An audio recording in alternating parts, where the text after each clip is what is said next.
Yeah, what's up, everybody? It's Wrestling Uncensored. Tonight on the show, we are reviewing Smackdown. We're watching AEW Rampage, Darby Allin and Matt Hardy wrestling right now. We're going to preview AEW's Grand Slam, Logan Paul versus Roman Reigns. Let's get Johnny in here and talk some pro wrestling.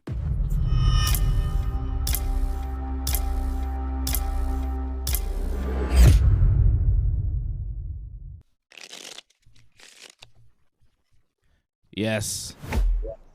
There he is. Johnny. How's it going, Dave? Well, I'm watching AEW Rampage, but I'm also watching the New York Yankees blow a 5-0 lead in Milwaukee. So I was doing all right up until the fourth inning. You know, it's not October yet. It's October, that's what you got to start worrying about. It's September. The Yankees have won 4 in a row, and they just beat your Boston Red Sox, by the way, 2 straight in Fenway. Swept them. Just saying. You know, this year they got him. Last year, not so much. Lost in the playoffs. Got eliminated by them in the playoffs. You know, what happens? You have your up years and down years. You were down last year. Now you're up. Yankees are up right now, although it's tied. They were up 5-0. It's now 5-5 in the fourth. Montas completely blowing the game. Montas. Oh, the House of Black? What's going on here? Yeah, I don't understand. So, Matt Hardy lost to Darby Allin, right? Clean, yeah. And now the Brody King and the, what's her name? Julia Hart came out. Brody King beat up on Matt Hardy, and now he's calling out Darby, and now Darby and Sting are out. So Darby and Sting are going to come and help Matt Hardy. I guess. He wants saying something about this isn't over. Yeah, the Brody King wants more of Darby Allin. This is a feud I really don't care about. Oh, he wants a match with Darby at the Grand Slam. Darby and Sting versus the House of Black. No disqualification. Oh, he's demanding they accept it, or they will choke out Matt Hardy unconscious. Matt Hardy, he said he won't die, but I don't know. Looks bad for him right here. Brody King attempted to murder Matt Hardy in order for Sting and Darby Allin to agree to accept this match here. And I guess we have a match. It'll be what? House of Black. Who's House of Black? I guess it'll be Buddy Murphy and Brody King against Sting and Darby. Because Brody King was out alone there, right? He was out with Julia Hart. Nope. It's not going to be Brody King and Julia Hart against Darby and Sting. I don't think. So I highly doubt that. Is it Malachi Black, which is really the A side of the equation? He's the leader. It's House of Black. He's the guy whose name is Black. It's his group. Or is it Buddy Murphy? What are they calling him here in AEW? I can't even keep the name straight. I believe it's Buddy Matthews. Buddy Matthews. I mean, if you're going to call him Buddy Matthews and feature him as little as you do, you cannot blame me for calling him Buddy Murphy still. Right? I mean, it's not my fault. It wasn't my fault, as the great Gene Snitsky once said. Welcome to everybody watching us live. Shout out to everybody watching us not live. If you're watching this later on, I mean, that's cool too. On YouTube, Twitch, Facebook, Twitter. Join.ringsidereport.net if you're watching us on YouTube. Don't forget to join, sign up, become a YouTube member, or donate.ringsidereport.net as well. Donate.ringsidereport.net, or like the video, subscribe to the channel, do all the things. Here's the boom, boom, boom. Support the channel. Why not, my brother says. Why not? Look at him. Hey, why not? Support the channel. I like that little icon of him. I never noticed that before. I've seen it. It's like the Seinfeld impression, no? Yeah, I don't know. It cracks me up. So, yeah, I don't know. Who do you think it'll be? Buddy Murphy, right? Because Malachi Black is, see, I'm calling him Malachi, not Aleister Black, so I got that down because he's featured more on TV. Like, I don't see Buddy Murphy that much. Case in point, he wasn't there when Brody King attacked Matt Hardy. Why was he not there? Does he have better things to do? Isn't he an AEW wrestler? What else is he doing? What's going on with this guy? Is he on Dynamite next week? Is it because he said House of Black, but that's 3 guys. And Malachi is apparently gone for some unknown reason, but there's pictures of him on vacation in like Hawaii or something. I don't know where he is. He's on vacation somewhere with his wife. They're posting pictures together. His wife, by the way, who hasn't been wrestling for a really long time, she's still with WWE, I think, technically, but I don't know what's going on with either of them.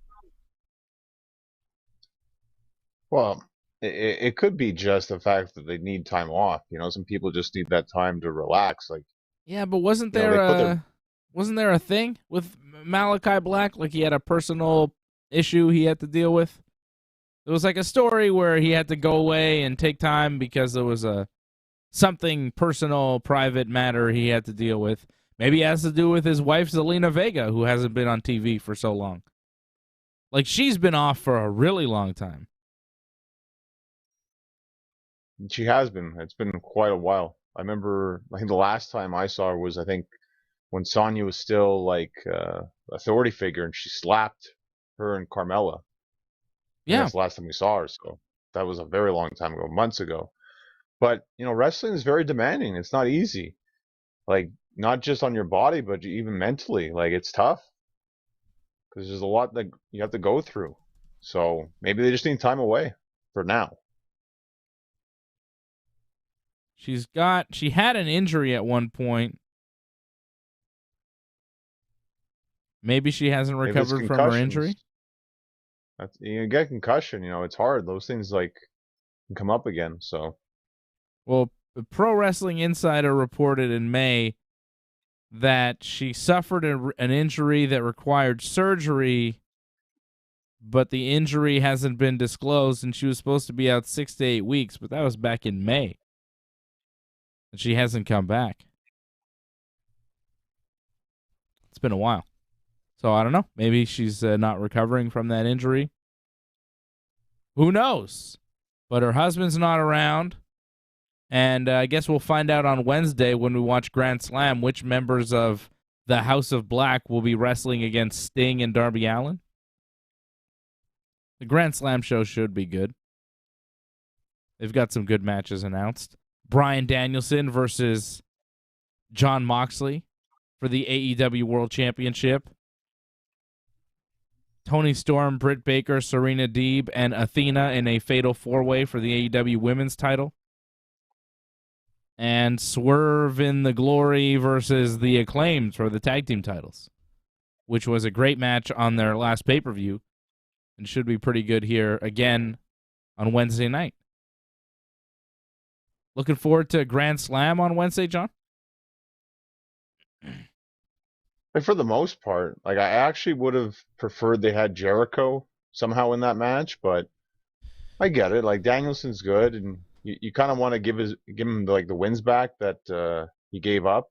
So no problem with that. It just, in the end, MJF's going to win the title anyway, so it's kind of a bummer for Danielson, like, to win the title and then pretty much lose it pretty quickly, I think.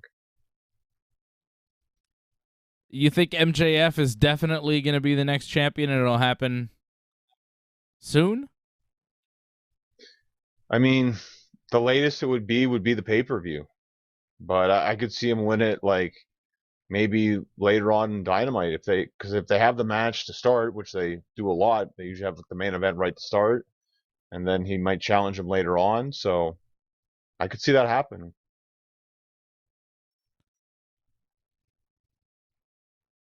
He is at home. He'd get a huge pop, right, in New York, MJF? Well, you get a huge pop anywhere right now. Like, he's probably one of the most over guys right now in the company. So, and I feel like now, after what happened with the whole media scrum, they kind of want to give the fans what they want more now, like the Acclaim tag champs, MJF as the world champ. I just see that alignment kind of coming together. I don't know if you make MJF your world champ. And if you do, what kind of message does that send? Like, there were some real issues there with MJF and AEW and him demanding money and a better contract and stuff like that, right? Like, there were some real issues, and he's the guy that's saying he's going to take the title and go to WWE, and he's having feuds with Sheamus on Twitter. I don't know if you caught that. MJF and Sheamus going back and forth. That was kind of good. MJF, that was fantastic what he said about he destroyed Sheamus on Twitter. Did he? You thought he destroyed him? You can look it up. Let the people decide, but I thought MJF killed him on that one. That was great. I'll try to find that. I think I retweeted something that he said. It was kind of a back and forth. We got Jericho in the ring, by the way, here. Yeah, what's going on? Jericho and Cesaro are doing a promo with each other? Is Jericho going to go for the ROH title? Maybe. I don't know. That was a hell of a match Jericho and Bryan Danielson had this week on Dynamite. That was my favorite match of the show. Obviously. I mean, pay-per-view match was good. This was also very good. I mean, the other one was a bit longer. I was more invested in that one, but this was also still very good. And it looks like we're going Jericho-Claudio. I don't know if it's going to happen at Grand Slam, but it seems like it. Like, I can't tell everything that they're saying it so fast right now. I'm just seeing the caption, but like, it seems like he's talking about Ring of Honor. I think he wants to go for the title. Makes sense. Like, what else is Jericho going to do right now? I don't know. And Claudio, as Ring of Honor champion, his momentum in AEW is kind of stalled. It'd be good for him to get a big feud with a big AEW star. Because he's 100%. He's there, but not really there. When he came in, it was like, oh, shit, here he is. And then it's like, yeah, we're going to make him the Ring of Honor champion. It's like, all right. What does that really mean? Yeah, he's challenging him for the title. Oh, at Arthur Ashe Stadium at the Grand Slam. But Grand Slam is it 2 weeks of Grand Slam? Well, I think it's like a 2-day because it's going to be Dynamite and Rampage, right? Dynamite and Rampage. Okay. So when he's saying Grand Slam, it might not be Dynamite. It could be on Rampage. I guess we'll find out at some point when they show the graphic. Yeah, I expect it for Rampage. I even expect the Sting Darby one to be on Rampage because I think, well, maybe that might be on the actual show. I don't know. But, I mean, if the matches are long, yeah, I could see it be on Rampage. Yeah, but right now, the only matches I know are on Dynamite is the tag title match, the world title match, and the women's title match. I think those are all on Dynamite, right? The Action Bronson and Hook match versus 2.0, that's on Rampage. Yeah. Oh, I think Pac and Orange Cassidy might be on Dynamite too next week. I think so. I think so, the All-Atlantic title. Yeah, so the Jericho-Cesaro match and then the Sting match might be on Rampage. I could see that. I don't know if they're adding another match here with Jade or not, but to me it sounds like the show's getting quite full. Jade Cargill cutting a promo right now.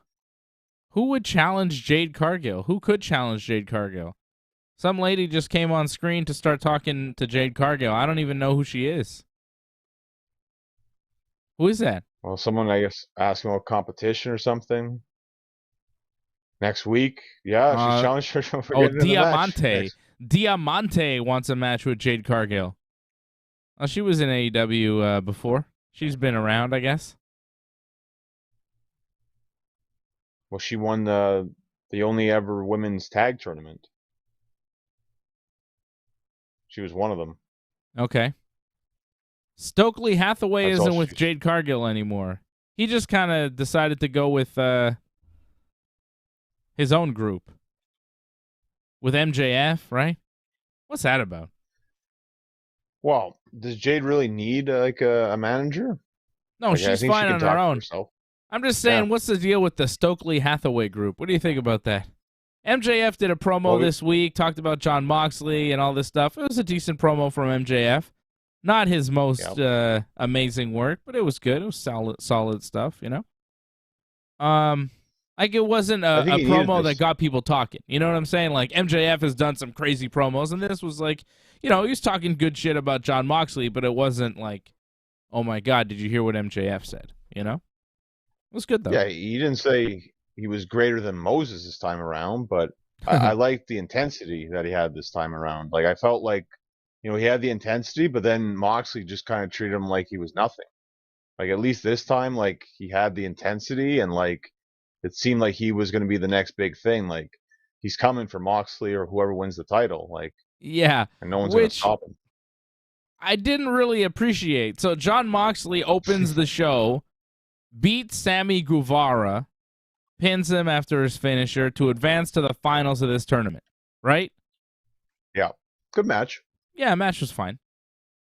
And then we don't even have the Jericho-Danielson match. MJF comes out, says he's got a title shot whenever he wants it with that poker chip or whatever, and directs his entire promo at Jon Moxley, who's only in the finals of this tournament. He hasn't won the tournament. He's not the champion. MJF made a minor comment. He kind of mentioned Jericho and Bryan's name at one point, but he really wasn't talking about those guys in any kind of way. It was all about Moxley and how he's a drunk and he got sober, and he gives him credit for that, which was kind of like a softer MJF. He was like, oh, you were a worthless drunk, but, oh, you got sober, and I give you credit for that, and then you just kind of moved on from that. I was like, you're just putting the guy over at that point. Like, that's not the MJF I remember. The MJF I remember would be like, you're a worthless drunk, and after I beat you, you're going to fall off the wagon again, Jon Moxley. Like, go hard at him. If you're going to say some shit, like, say some shit. MJF was kind of... he was being nice a little bit to Jon Moxley in that moment, and I was like, whoa, that's not MJF. Tell him he's going to get super drunk after the match, like you think you beat your demons, but I'm going to make you an alcoholic again, Jon Moxley. Something like that, He didn't say any of that. He was like a little nice, and he's spoiling the whole goddamn tournament. And it's not his fault. It's AEW that I'm sure is telling him he can say all this stuff. But he's doing the whole thing about, I'm the next challenger for the belt, and I'm going to get you, Jon Moxley. Meanwhile, Moxley isn't even the champion yet. He's got to beat Bryan Danielson on Wednesday to do it, but at this point, you kind of expect him to do it. Because MJF isn't really talking about Bryan Danielson. There's no story with Bryan Danielson. But their story, like, they started it too early. It winds up spoiling their title match and their whole tournament, really. Because he's also telling you, MJF in that promo told you, Jon Moxley's winning this tournament, he's the next world champion, and I'm going to face him. And the match that's the main event tonight between two legends, Bryan Danielson and Chris Jericho, that's for a world title finals tournament spot, that match means nothing because Jon Moxley's going to be champion. Whoever wins this match tonight doesn't matter because they're going to lose to Jon Moxley next week because I'm getting a title shot and I'm MJF. You know what I'm saying? Like, it's a spoiler promo. So, you watch the match and you just expect Moxley to win next week. Like, I'll watch Bryan Danielson and Chris Jericho because I'm a fan of those guys, and I think that they're great wrestlers, and I'll watch anything that those guys do pretty much in AEW. But I'm also, in the back of my mind thinking, well, whoever wins this match is probably going to lose to Moxley anyways. It bothers me. I don't like that. It's weird. Every time we're in these big matches with Danielson, like you're going against him, I'm actually picking him. It's odd how it works out that way. But the way I saw this was that it's a throw off, where it's like, oh yeah, you think it's going to be Moxley MJF, and it probably will be Moxley MJF down the road once MJF gets the title. It's probably going to be one of his first challengers. But I think that's just, planting the seeds for that feud right now. And then we still got to get the business done of this tournament. Danielson winning the title and then losing it very quickly to MJF. I think that's what's going to happen. Well, I'd like to see Danielson win it. Losing it to MJF would be disappointing if it happened like the same night, At least give him a month or two to be the champion. Having him lose it in one night, John, I think is a little much. I don't think they're going to do that. I really hope they got don't. A big crowd. They got a big crowd. They want to make some noise. I could see it happening. I hope they just give Danielson the title, and then they let Danielson and MJF do promos with each other and have a proper wrestling feud. I think Danielson and MJF would be great. It could happen. It could go all the way to Full Gear. I mean, that would be the best case scenario, I think. But, time will tell. I feel MJF, Moxley, they've already planned the seeds there. So, that's going to happen eventually.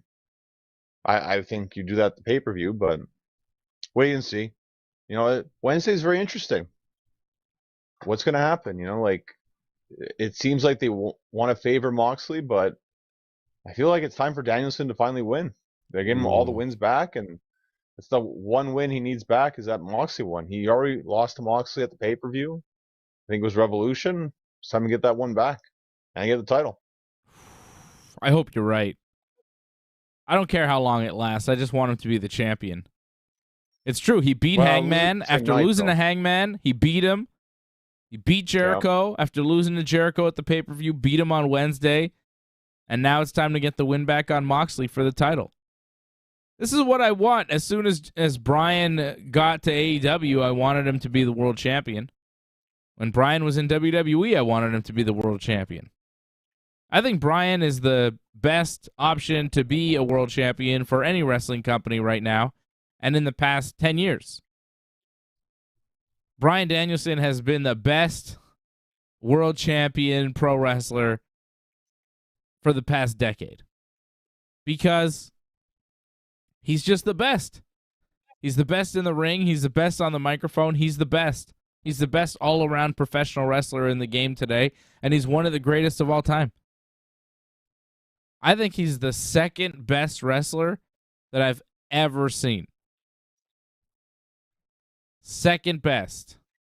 If I'm making a top 5, it's Bret, Bryan, and then 3 other guys. Bret Hart obviously is going to be the best ever because he was the best ever. I mean, I don't have to say it. You know the catchphrase. And Bryan Danielson, I think, is right up there with Bret Hart. That would have been a match. That would have been something. Bryan versus Bret? My goodness. Right? How sick would that have been? Of course. Holy shit. But you should just be worried. Like, if they open with Danielson versus Moxley, I could definitely see MJF at the end of the night be champion. Yeah. I could see it. I mean, I don't mind MJF either. I like MJF. He's fantastic. So, I'm not mad that MJF, might be the next champion. I just would like to see, if Bryan wins it, I'd like to see him hold on to it for a bit before dropping it to MJF. Right. But if he's, wait till the pay-per-view. You can't wait till November? What's the problem? I'd wait a bit. Yeah, it'd be nice, but we'll wait and see, because I don't know, like, they push Moxley like crazy, because I feel like they want to put him in the main event spot on the pay-per-view. This Willow Nightingale and Penelope Ford match has been going on forever. What is this? What is the meaning of this? Oh, it's over. Penelope just won. Now. But like, it took a little too long for her to win here. It was a lot of back and forth. It was a better match for Penelope than her match with Toni Storm. I don't know what happened in that match. Like, if she got hurt or something, but that just ended out of nowhere, that match. Yeah, it wasn't much there. Well, we'll see what happens on Wednesday night on Dynamite. I'm looking forward to it. They've got a big Dark show. Order. Hangman's there. Oh, yeah. Golden Ticket Battle Royal on Rampage.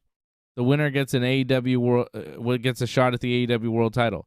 They're just throwing out world title shots all over the place.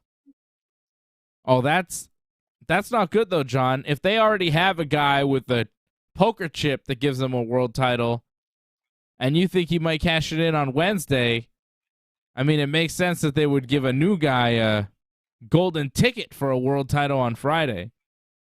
You know, like, are they going to have a guy with a golden ticket and a guy with a poker chip both walking around with world title opportunities whenever they want? You know what I'm saying? Doesn't sound good. I know. I agree with you. MJF is going to cash in that poker chip. I guess the Dark Order and Roosh now having a little backstage confrontation. All right. Okay, so they're doing a golden ticket battle royal on Rampage next week where the winner gets a world title shot. And MJF has a poker chip that he can cash in for a world title shot. Interesting. Now we have Ethan Page with Stokely Hathaway. MJF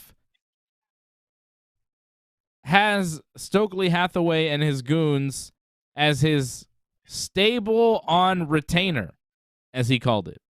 So he can kind of bring them in whenever he needs them as backup.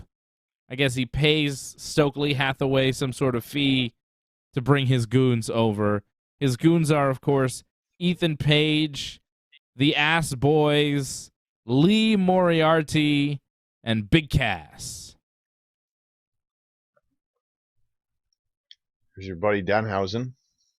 Oh, yeah, Danhausen. All right. Oh, he's going to lose to Ethan Page for sure. Danhausen loses a lot in AEW. Danhausen got his tag team partner stolen too. Poor Danhausen. He was with Hook. It was Hookhausen.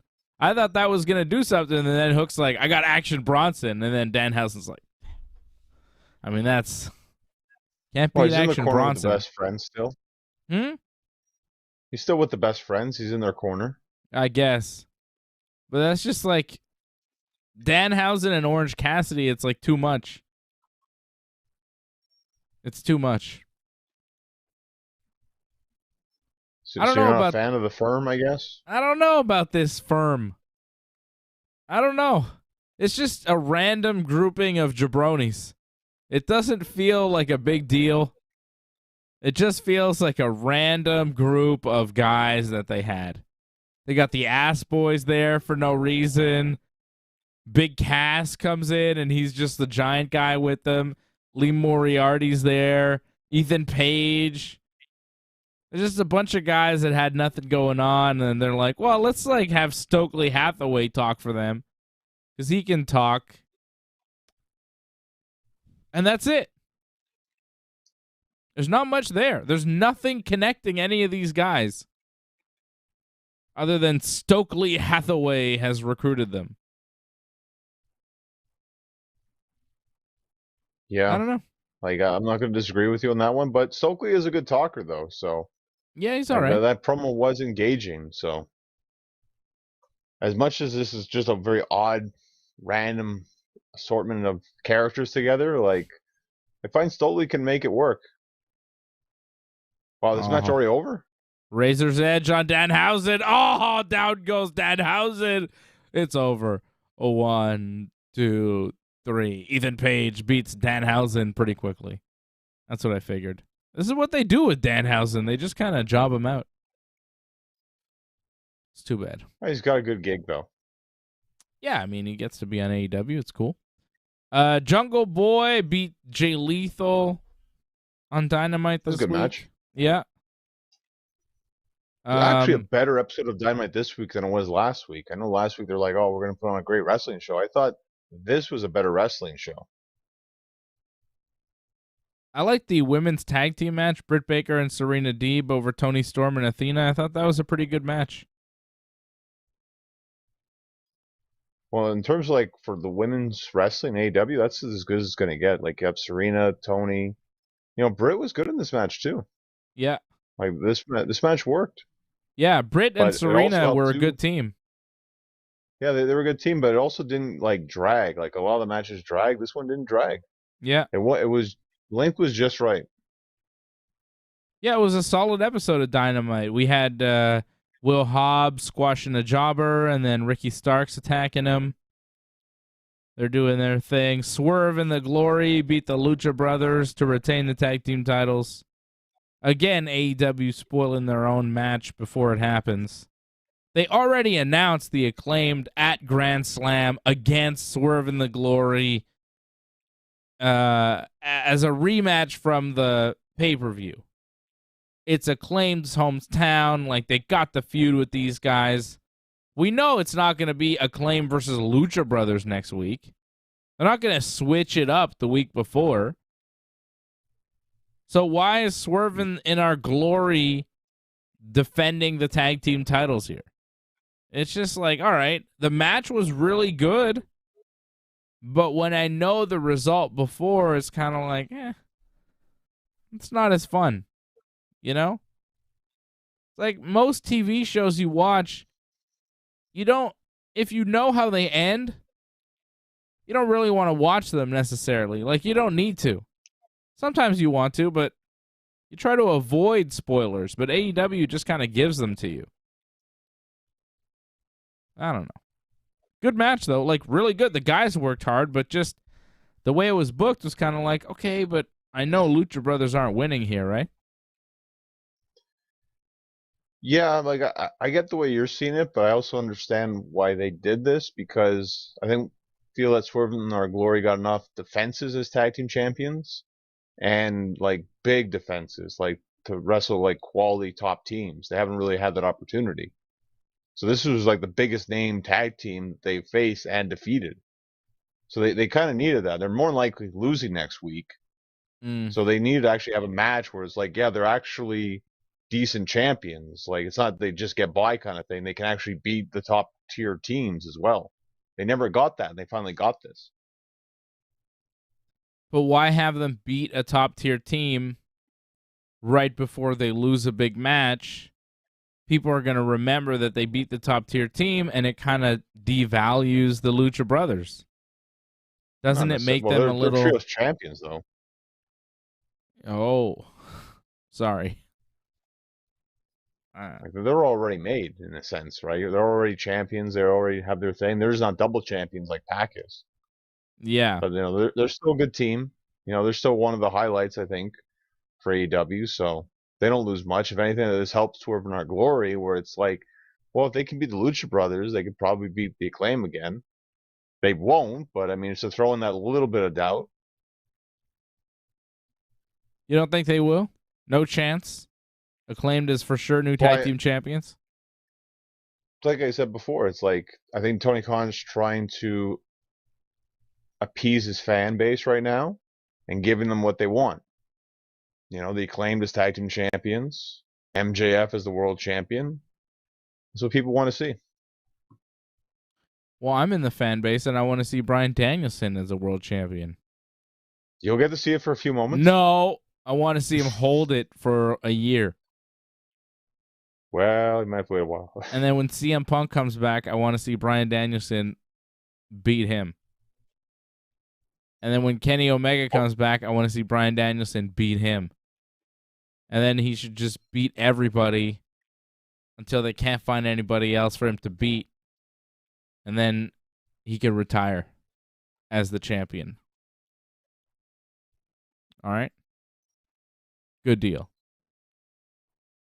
We'll wait and see. I feel he might feud with his group, actually. Like, there might be a falling out after this match with Moxley, possibly. I'll have to wait and see, but that could also happen. If somebody gets kicked out of the group, who is it, Moxley or Danielson? I think it would be Danielson, no? I think it'd be Moxley. He doesn't fit. Huh. He's not a technical wrestler. It's a group of technical wrestlers. Bryan, Cesaro, Wheeler Utah, William Regal. They're all like very technical wrestlers. Mat-based, you know? Right. Moxley is a brawler deathmatch guy. He doesn't fit in the group. That's a good point. Yeah. Oh, Rampage is 2 hours like next week. Oh, okay. That makes sense. That's why they're stacking so many matches. Eddie Kingston versus Sammy Guevara next week on Rampage. Jade Cargill versus Diamante. Golden Ticket Battle Royal. Oh, Lance Hoyt is back. Lance Archer. Pentagon, Hangman, and Jay Lethal are in that. I guess others. Powerhouse Hobbs versus Ricky Starks next Friday. Ray Phoenix versus Jungle Boy next Friday. And Sting and Darby versus... Oh, they're showing Buddy Murphy and Brody King as House of Black all next Friday. Ooh, they're doing Eddie Kingston versus Sammy Guevara next Friday. So does that mean Rampage starts earlier next week or no? Same start time? Same start time. It just runs till midnight instead of running till 11. Dang. Who the hell is this guy? Josh Woods. Josh Woods? Who's he wrestling? Samoa Joe. It's a title match tonight. Okay. What title is this? Haven't got enough title matches tonight. The TV title, ROH.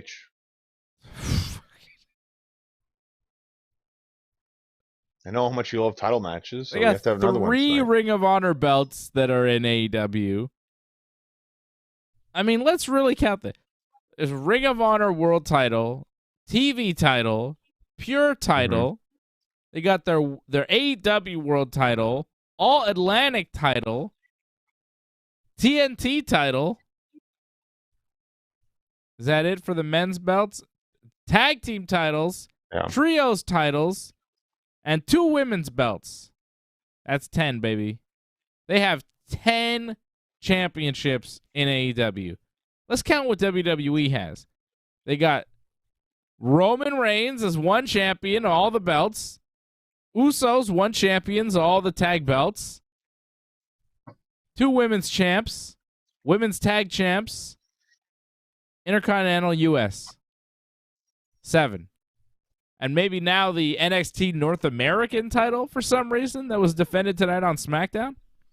That was a little much for me. I was like, whoa. What are we, AEW here? Defending NXT titles on the main roster? We don't do that shit here. That's AEW stuff, making all the belts, all the matches, title matches for no reason. Between guys I've never heard of. Josh Woods. Who the hell is Josh Woods? Seems pretty jacked. He's wrestled ROH before. Oh, cool. I mean, whatever. I'm watching AEW. I don't know who the hell this guy is, and he's main eventing this TV show. Well, it's good to see Samoa Joe, though, back in the ring. It's been a while since we've seen Joe wrestle. Yeah, I like him. So, I don't know. Eddie Kingston, Sammy Guevara. That'll be interesting next week on Rampage. So, a 2-hour Dynamite and a 2-hour Rampage next week. Big Grand Slam. Slammaroonies. Toni Storm defending the AEW Women's title against Britt Baker, Serena Deeb, and Athena. Toni Storm's not dropping the belt. I don't think Pac's dropping his belt to Orange Cassidy either. I think we'll see a tag title change, probably. And we'll see a new world champion on Dynamite. Nothing else will move around. Well, it's enough, to be honest. Yeah, it's a lot. Yeah. It's funny when I forget to turn that off. I forget to turn it off, and it goes off. What is that? One your time Google? I forget. You got a Google or an Alexa or something? What do you got?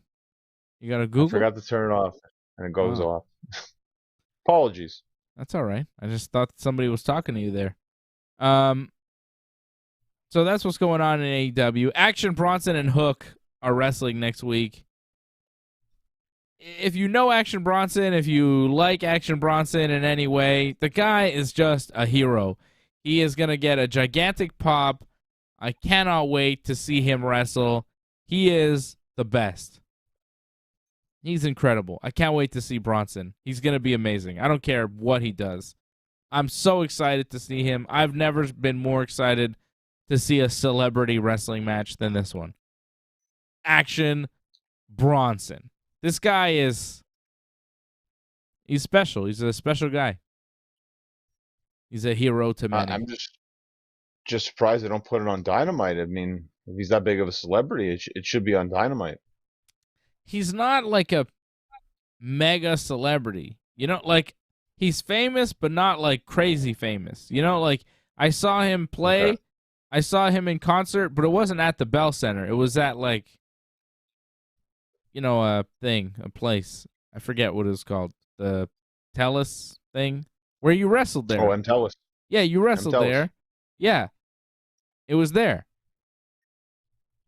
It's a nice venue. It's all right. Yeah, but it's not like Kanye plays the Bell Center. You know what I'm saying?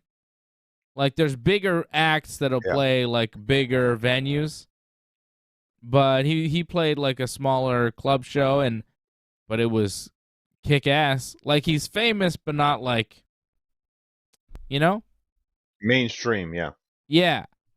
But if you're into Action Bronson, like my God, his music is great. The references he drops are great. And he's just, he seems like a cool guy. The stuff he's into, he's clearly a big wrestling fan, MMA fan.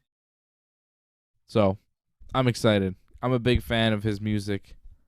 I think it's great. His latest album, Cocodrillo Turbo, tremendous. Tremendous! So, I'm looking forward to that. And he's going to get a huge pop because he's from Queens. And they're in Queens, New York. So that's going to be big.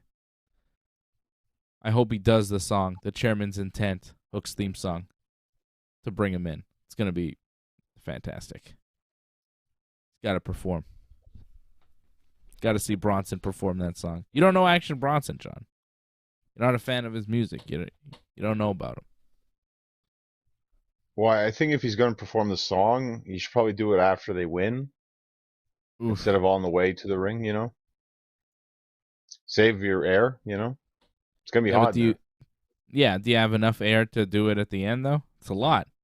Doing a match? Well, it's a tag match. You can kind of, you know, take your time a bit, you know? It's not so bad. But he's not a wrestler, you know? He's not used to it. He might be a little blown up after the match. Who knows?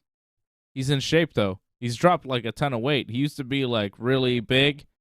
And he's lost a ton of weight. Works out all the time. He's in good shape. He's a monster.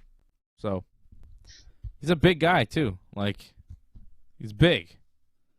It's going to be a good match. As we've seen with premium live events, you sing after you wrestle, right? Is that not the rule?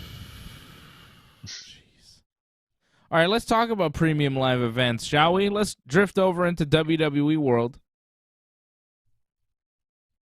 The report from Dave Meltzer in the Wrestling Observer is that Roman Reigns is going to wrestle Logan Paul at the Crown Jewel in Saudi Arabia in November. Premium live event. That's premium. That's a big main event. Massive. Logan Paul cut a promo on Rogan Reigns. And that opened up SmackDown. Says he's got a press conference tomorrow. Reaction. No, he didn't get a good reaction. People are on Roman's side. Logan Paul says he's got a press conference tomorrow in Las Vegas and invited Roman Reigns to meet him face to face. Paul Heyman came out with the four Usos. Jey Uso, Jimmy Uso, Solo Uso, and Sammy Uso. And Sammy's an Uso at this point, I think. Heyman talked about Logan Paul and how he fought Floyd Mayweather, but also mentioned, you know, the size difference. He's like, yeah, well, you're 6'2", and Mayweather's, like, really short. He's much smaller than you. You fought him, but, like, you're way bigger than him. And he's like, and Logan's like, it's still Floyd Mayweather. And Heyman's like, yeah, it's still Floyd Mayweather. And then he also talked about how, bad responses. Logan had terrible responses. Like, yeah. when you like fire back, like you just say like, well, he's bigger, like still better than you. Like that's it. Like your responses need to be more than just that. Like it can't be just that quick. Like they really didn't think through what they were going to say. It seemed like, or at least he didn't think through what he's going to say. Heyman did, but it Yeah. felt like Heyman was struggling to try to sell this match. I liked Heyman mentioning how Logan's brother, Jake, is going to get knocked out by Anderson Silva. I thought that was pretty cool. I hope it happens. Well, he's just I trying really to get do. attention. Heyman was trying his best to sell this, but that's when you can tell when he's reaching, when he's got to talk about other stuff to try to sell Logan stuff. I like that Logan said that, he fought Floyd Mayweather and he was able to hang in there, and he might not be able to beat Roman Reigns, but all it takes is one lucky shot and he could be the world champion. So he's kind of putting himself in a position, like, it could be dangerous putting Logan Paul in this spot where he could start saying, I could beat Roman, Roman's nothing compared to me, but he's not saying that. He's saying, I'm new here, I'm not that good at wrestling, but I think if I hit one shot on Roman, I might be able to put him down, and one lucky shot, you never know. Just give me the opportunity. He's not saying, I think I can beat Roman. He's saying, let me in there with Roman and let me see what happens, because, I might get lucky and get a win, and then I could be the champion, which would be pretty cool. Like, I like the angle that he's taken on it. He's not saying, let me beat Roman, I'm going to destroy you and this and that. He's saying, hey, I might get a lucky shot. Give me the chance, Roman. What are you scared of? It's not bad. But it was a little awkward. Well, it's just that you could tell that he's not used to doing these kind of promos. But I agree with you. Like, it's not a bad idea to go through this kind of match. Like, even though he's only had like 2 matches in WWE and he's getting a title shot, it's kind of ridiculous. But you have this big, mega social media star, limited amount of appearances, make the most you can out of him. Like, you're not going to make him the champion, but you can make your champion even a bigger star by having him beat this mega social media star. So just do it. It's best for WWE. So, and when's the next time you're going to see Logan wrestle again? Like the Rumble, WrestleMania? Like, he's only doing these special kind of shows, right? So get the most you can out of him now. I think it makes a lot of sense. It's a win for Logan Paul. He gets to main event a pay-per-view against Roman Reigns. Right? It's pretty awesome. It's big. And it's a win for Roman Reigns because he gets to have this match with Logan Paul, who's a massive celebrity. I mean, Yep. Logan Paul in the real world is a much bigger star than Roman Reigns is. Right? I mean, it is what it is. Roman Reigns is not as famous. He doesn't have as many followers. He doesn't have as many people who know his name compared to Logan Paul, I don't think. Right? I'd say Logan Paul is more famous. Yeah, he's probably more famous, but like, again, this is just to help Roman, really, for the most part. Like, Logan's just there to get the best experience he can out of WWE. And this is the best way to use him. Like, he doesn't need to win every match. I don't think people want to see that. But put him up against, like, the top guys, like, he can go in the ring. We've seen that. And even if, like, he can get lost or whatever, I think Roman can carry him through it. So I think it's a good idea. And besides, we already pretty much figured that Roman's going to WrestleMania as the champion. So do you really need someone that you want to see Roman lose to? Not so much. He's going to beat anyways, Might as well beat someone like this. Might as well do the freak shows every now and then. Yeah. I agree with you 100%. I think it makes a lot of sense. And I'm saying Logan Paul is more famous. Logan Paul has 6.6 million followers on Twitter. Roman Reigns has 4.7 million. Like, yeah, Logan has more, but not by that much. Roman's a pretty famous guy. I think we underestimate the star power of Roman Reigns. A lot of people know who he is. WWE has done a really good job of making him a star, of making him their top guy. Couple movies. Be on the Tonight Show. Yeah. As well, a couple times. but it's more that WWE push. They've given him a really solid push for a long time. They've done a good job into making him a star. Right? When the WWE machine gets behind you, like, it works. It worked for Cena. It's worked for Roman. Well, if anything, like Roman's taking it to a whole new level, it seems, because Cena, I think what it was like a year his reign, whatever, and like he never even lost the title. Like he had to forfeit it due to injury. So like with this, like you're getting like a long story build with Roman, and like just putting everything on Roman, 2 titles, everything. Like he runs the whole show, shows up when he wants, kind of thing. Like it's Roman's like they're getting to the point where he'll be bigger than WWE soon. He might be at that point right now. He, it's funny you said Cena had to give it up due to injury. Cena was there every single week, every single show. He wouldn't miss anything. Roman is taking a lot of time off. Cena would never dream of taking this much time off, right? Except when he had the movies. Yeah, but even then, I don't think he was champion at that point. There was a little bit where he was champion, but yeah, like his last reign. Cena was would like be 2 weeks. Yeah, exactly. He was filming movies. Yeah, but it didn't last long, right? But when Cena was on top in his prime, the top guy like Roman is, he was always there. But he also didn't have children. And Roman has a bunch of kids. Doesn't he have like 2 sets of twins or something? Roman has like at least 3 kids, maybe 4. I don't know how many kids Roman has, but he's got several children. So, you want to be around for them. You don't want to be gone all the time. Cena had no kids. I think Cena still has no kids as far as I know. So, that makes a difference. I'm not blaming Roman for taking this time off while he's on top. I am just applauding Cena for his ridiculous work ethic. Because it is hard to do all the shows and all the matches and do everything that Cena did, and he did it for a long time. I know Johnny North doesn't like him, isn't a fan, but you got to respect him, John. You don't have to like him, but you should respect him. You don't respect the work ethic and the effort that he put into it. Like, he's a pretty hard worker. The hard work, yeah. I'll give him the hard work, but anyone who takes like an ice pack away from somebody, because like, how many years have you been in the business? What? Like, yeah, he did that.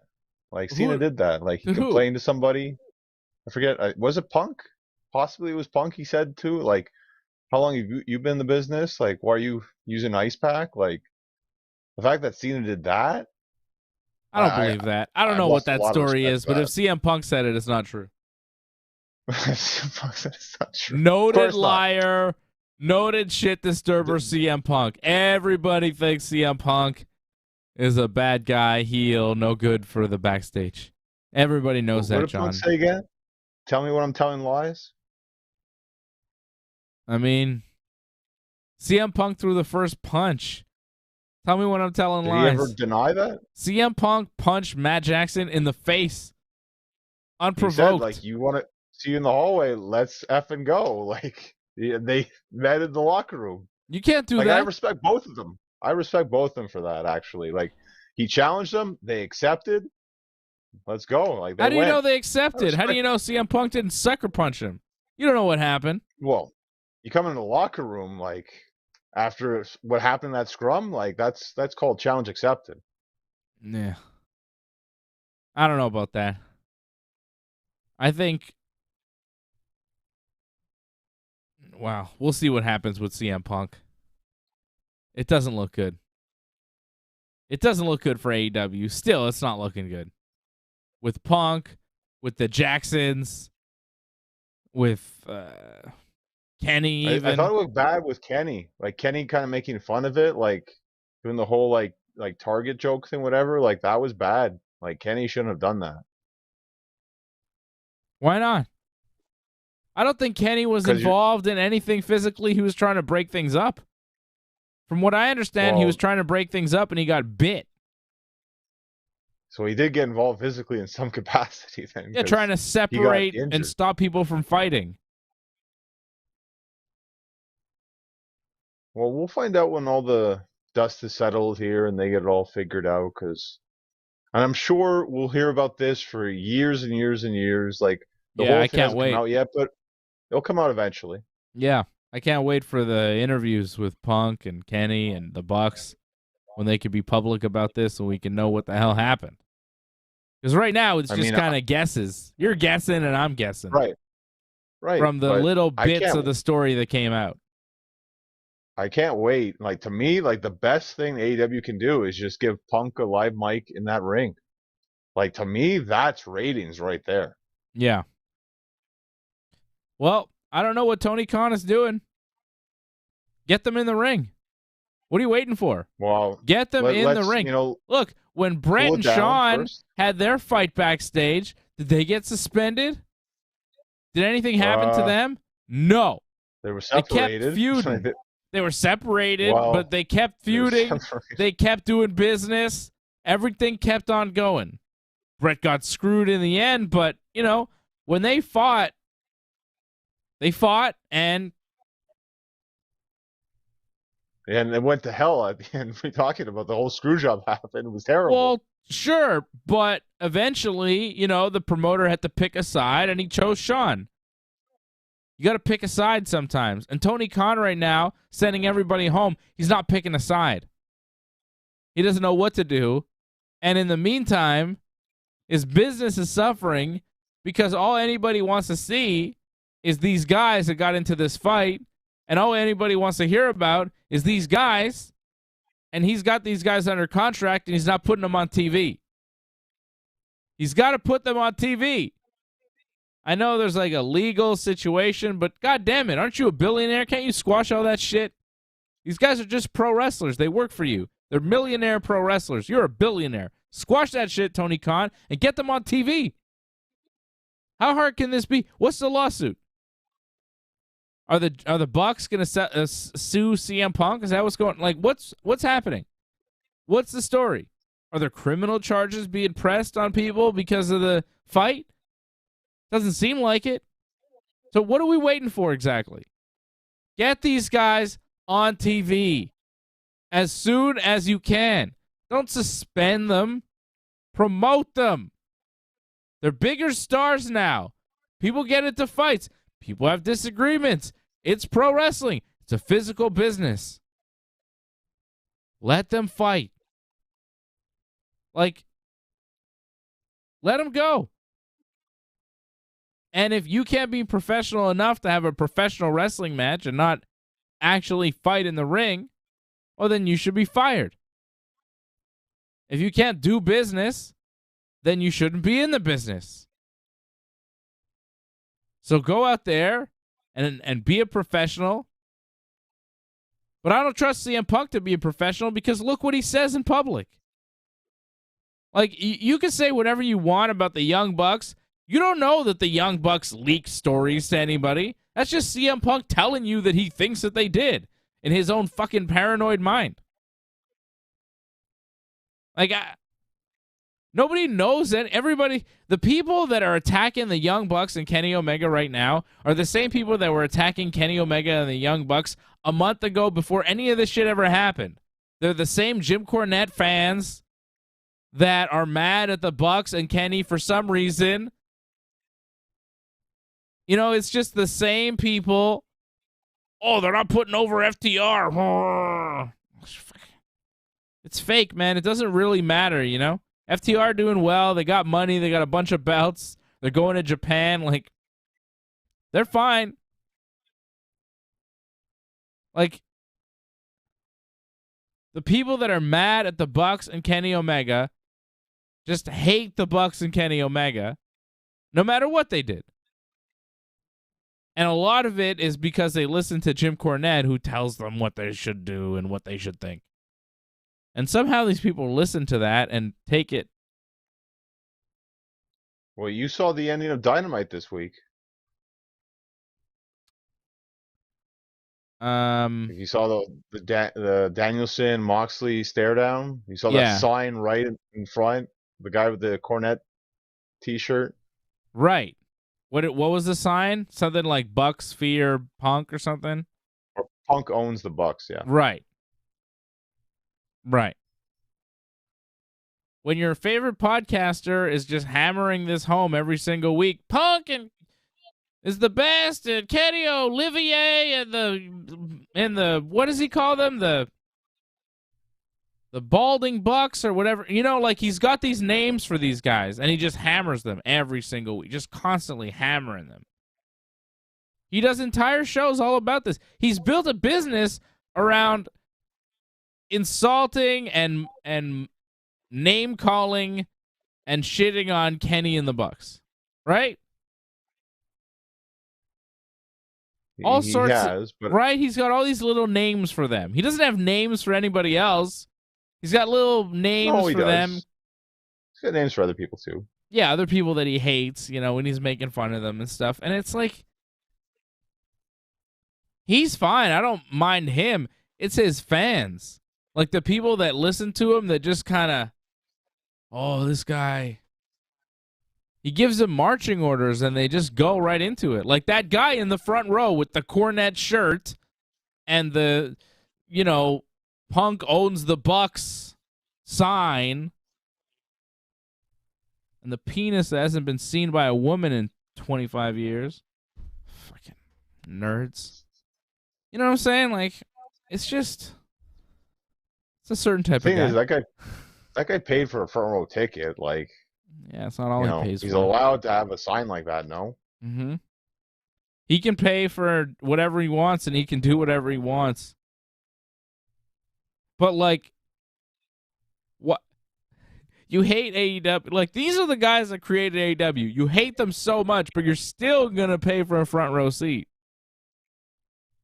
for AEW. Well, I noticed him because, like, this caught on. Like, I saw Dynamite after it was over. This was actually a bigger thing than, like, a lot of stuff that happened on Dynamite. So I was watching him before it even happened because I was waiting for that moment. And I noticed, like, he was actually clapping. He was giving, like, a standing ovation to Moxley and Danielson. So I don't think he hates everything. Right. Just particular people he doesn't like. So he appreciated what Moxley and Danielson did, though. It's not about that fucking guy. I don't give a shit about that one dumb guy in the front row. Like, it doesn't make a difference to me. I'm talking about the general attitude about Kenny and the Bucks that people have, that you are aware of, right? A lot of people were aware of that, but they knew that before AEW even started, you know? It's amplified now. And Cornette helps that. He pushes that narrative forward, right? Like, he really... And he gets people riled up. Like, I see it online. The people that, like, will write super negative things. Like, sometimes they'll say, oh, the Bucks had a great match, and I'll have some people, like, come and say, no, they suck, and, you know, Kenny is the worst and shit like that. And then I'll go and I'll see their Twitter profile, and there's, like, Cult of Cornette and, you know, Cornette fan. And it's like, okay, well, and 9 times out of 10, if I'm seeing something negative about the Bucks, if you look on their Twitter profile, you're going to see something positive about Jim Cornette in the past, like, 10 tweets. You know what I mean? It's a type of wrestling fan that exists. They seem to watch AEW, though. It's like they watch it to hate it. I don't know. They like some of it, I guess. But it's just odd. It's odd. And I feel like no one, like, what have the Bucks actually done? I'm looking at this as a guy who likes CM Punk and the Young Bucks and Kenny Omega. Like, I like them all equally. I don't know those guys. I don't think I'd get along with any of them, to be quite honest. Right? In real life. No, maybe Kenny. I could see you getting along with Kenny, to be honest. Well, he's Canadian, so, you know. Right. You know?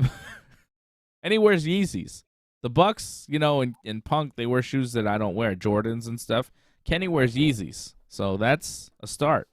He likes video games. You like video games. There's a lot in common. Kenny likes complicated Japanese video games, though. I like simple games, you know? Well, he likes wrestling games. He's making a wrestling game, which you're probably going to play. Okay. Me and Kenny will be best friends, John, when we meet. One time we will meet, and it'll be love at first sight. Okay? I give in. I give in to Kenny. I will be his new Kota Ibushi. Well, I don't know what my point is anymore. I don't know. I have no idea. The point is, you like everybody. I like all of them, so I'm looking at this objectively. And objectively, yes, CM Punk deserves to be upset that Hangman Page went into business for himself in that promo. Point given. Okay? But when CM Punk came back, he went into business for himself when he called out Hangman and said, come out for a title match, and then Hangman didn't show up. So, even. He did. Right? Even Steven. Punk. Sure, yeah.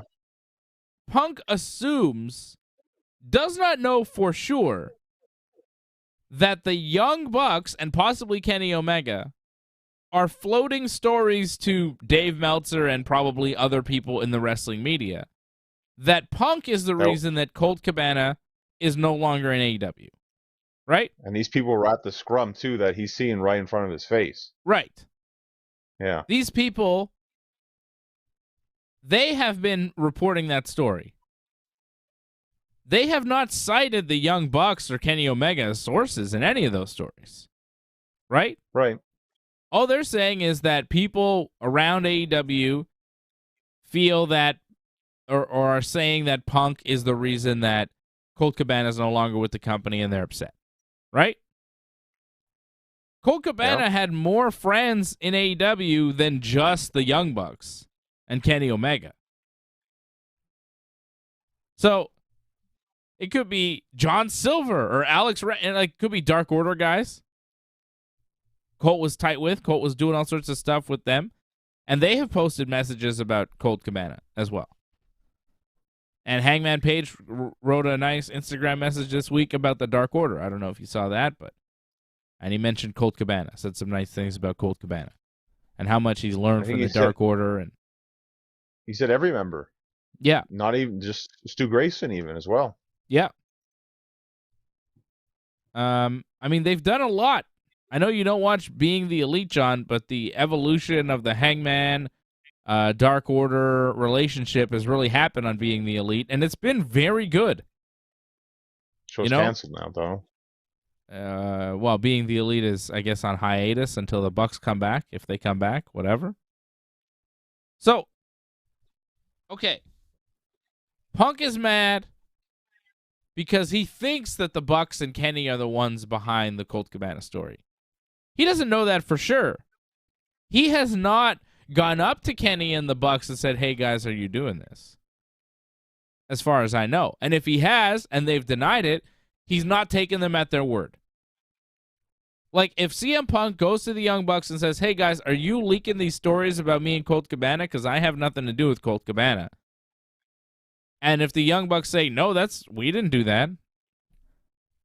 CM Punk then, if he had the conversation, which I assume he didn't have, but if he did have the conversation, then he thinks they're lying. And if he didn't have the conversation, well, then why the hell would you go out in public and have that conversation with the whole world? So that's my problem with it, is that, okay, Hangman was wrong. Admitted. Shouldn't have done that if Punk didn't know and it upset him. Fine. Sensitive issues. Fine.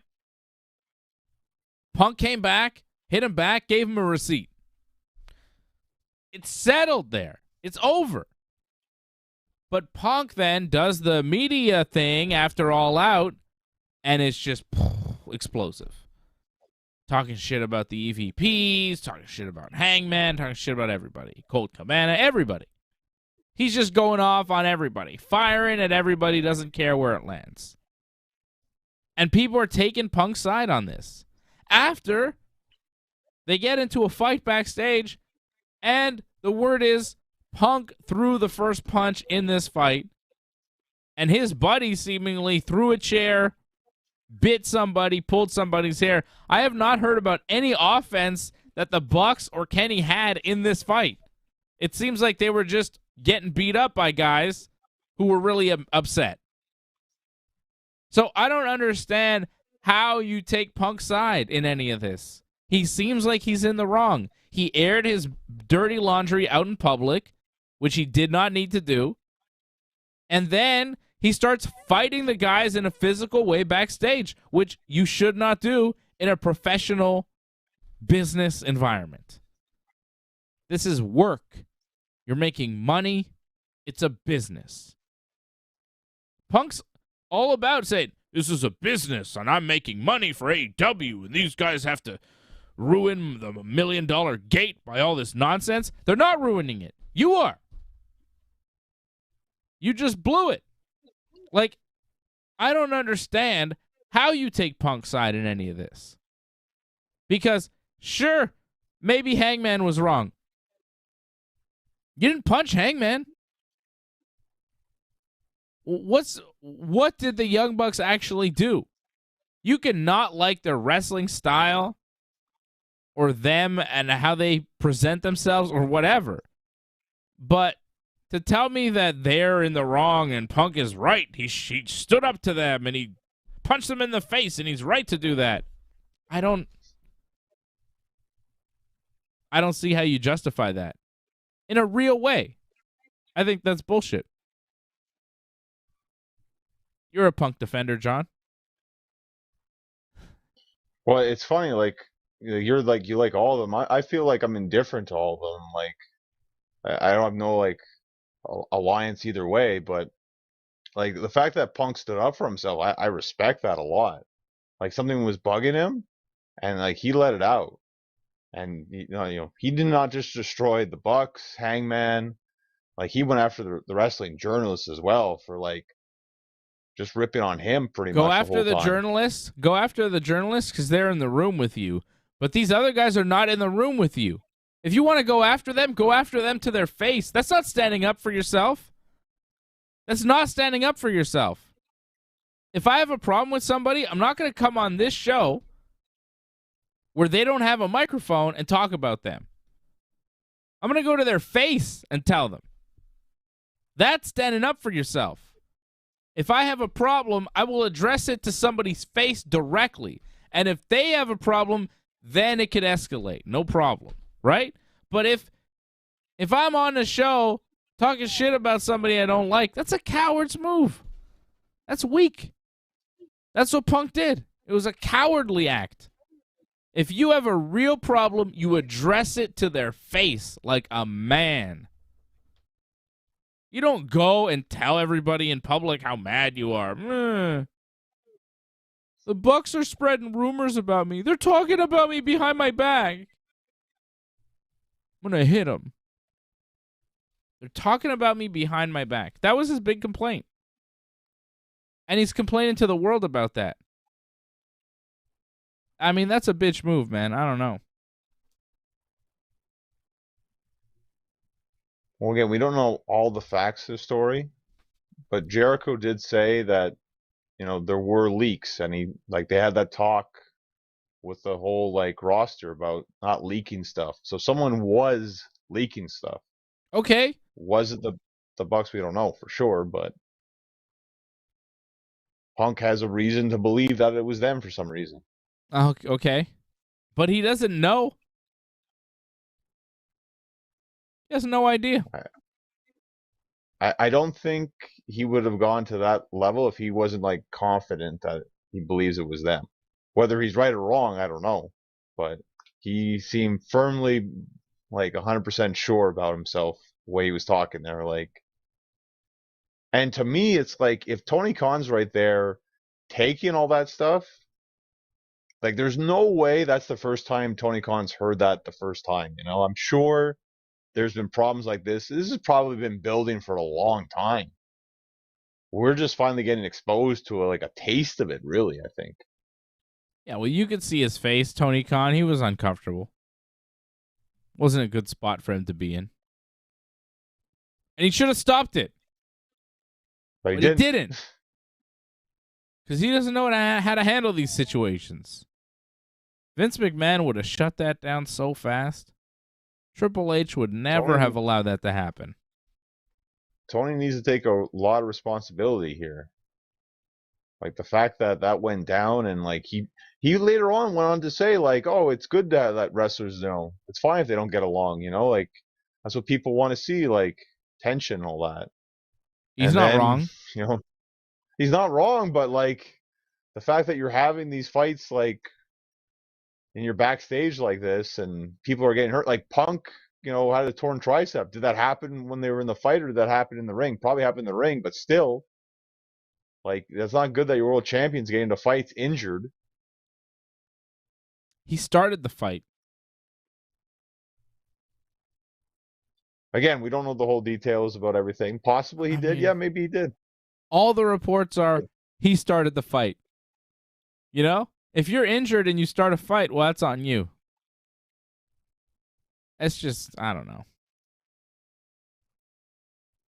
To attack the Young Bucks, too. Like, come on, man. You're really going to pick on the Young Bucks? Like, he attack? Like, there's like 4 or 5 of them. Like, he's got a jacked up maniac who's throwing chairs and biting people with him. That Ace Steel guy's a menace. Throwing chairs. So. He must be like really tough, like, because again they're outnumbered, like 5-2 at least.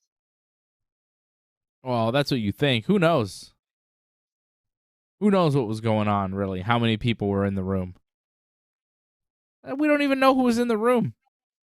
Different reports about how many people and who was where at what time. I mean, I watch a UFC fight where they got a bunch of different camera angles. Watch a whole fight sitting next to AJ, and we can't agree on what we saw. And we see the fight. We both have different opinions on what just happened. You know what I'm saying? Who knows? Fights are crazy. You got 10 people watching a fight, you could have 10 different opinions. You ever heard of a split decision? Happens all the time. That's when 3 judges are sitting there watching a fight, and 2 judges think, oh, this guy won. And then the other judge is like, no, this guy won. Split decision. That's your whole fight. A guy outside the cage saying, no, this guy. 2-1. 2-1. So even if we saw this Punk and Bucks thing, there would be some people that would say, well, Punk was right because look at Matt Jackson, how he's looming over him. See Punk sitting down there and Matt Jackson standing up and kind of standing over him. He's intimidating him. Punk needs to stand up and punch him in the face right now.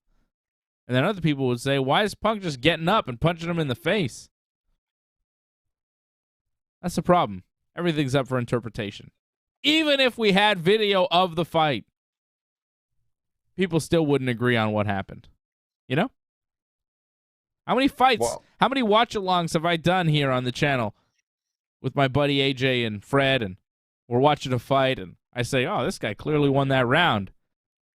And AJ's like, no, the other guy won. Happens all the time, right?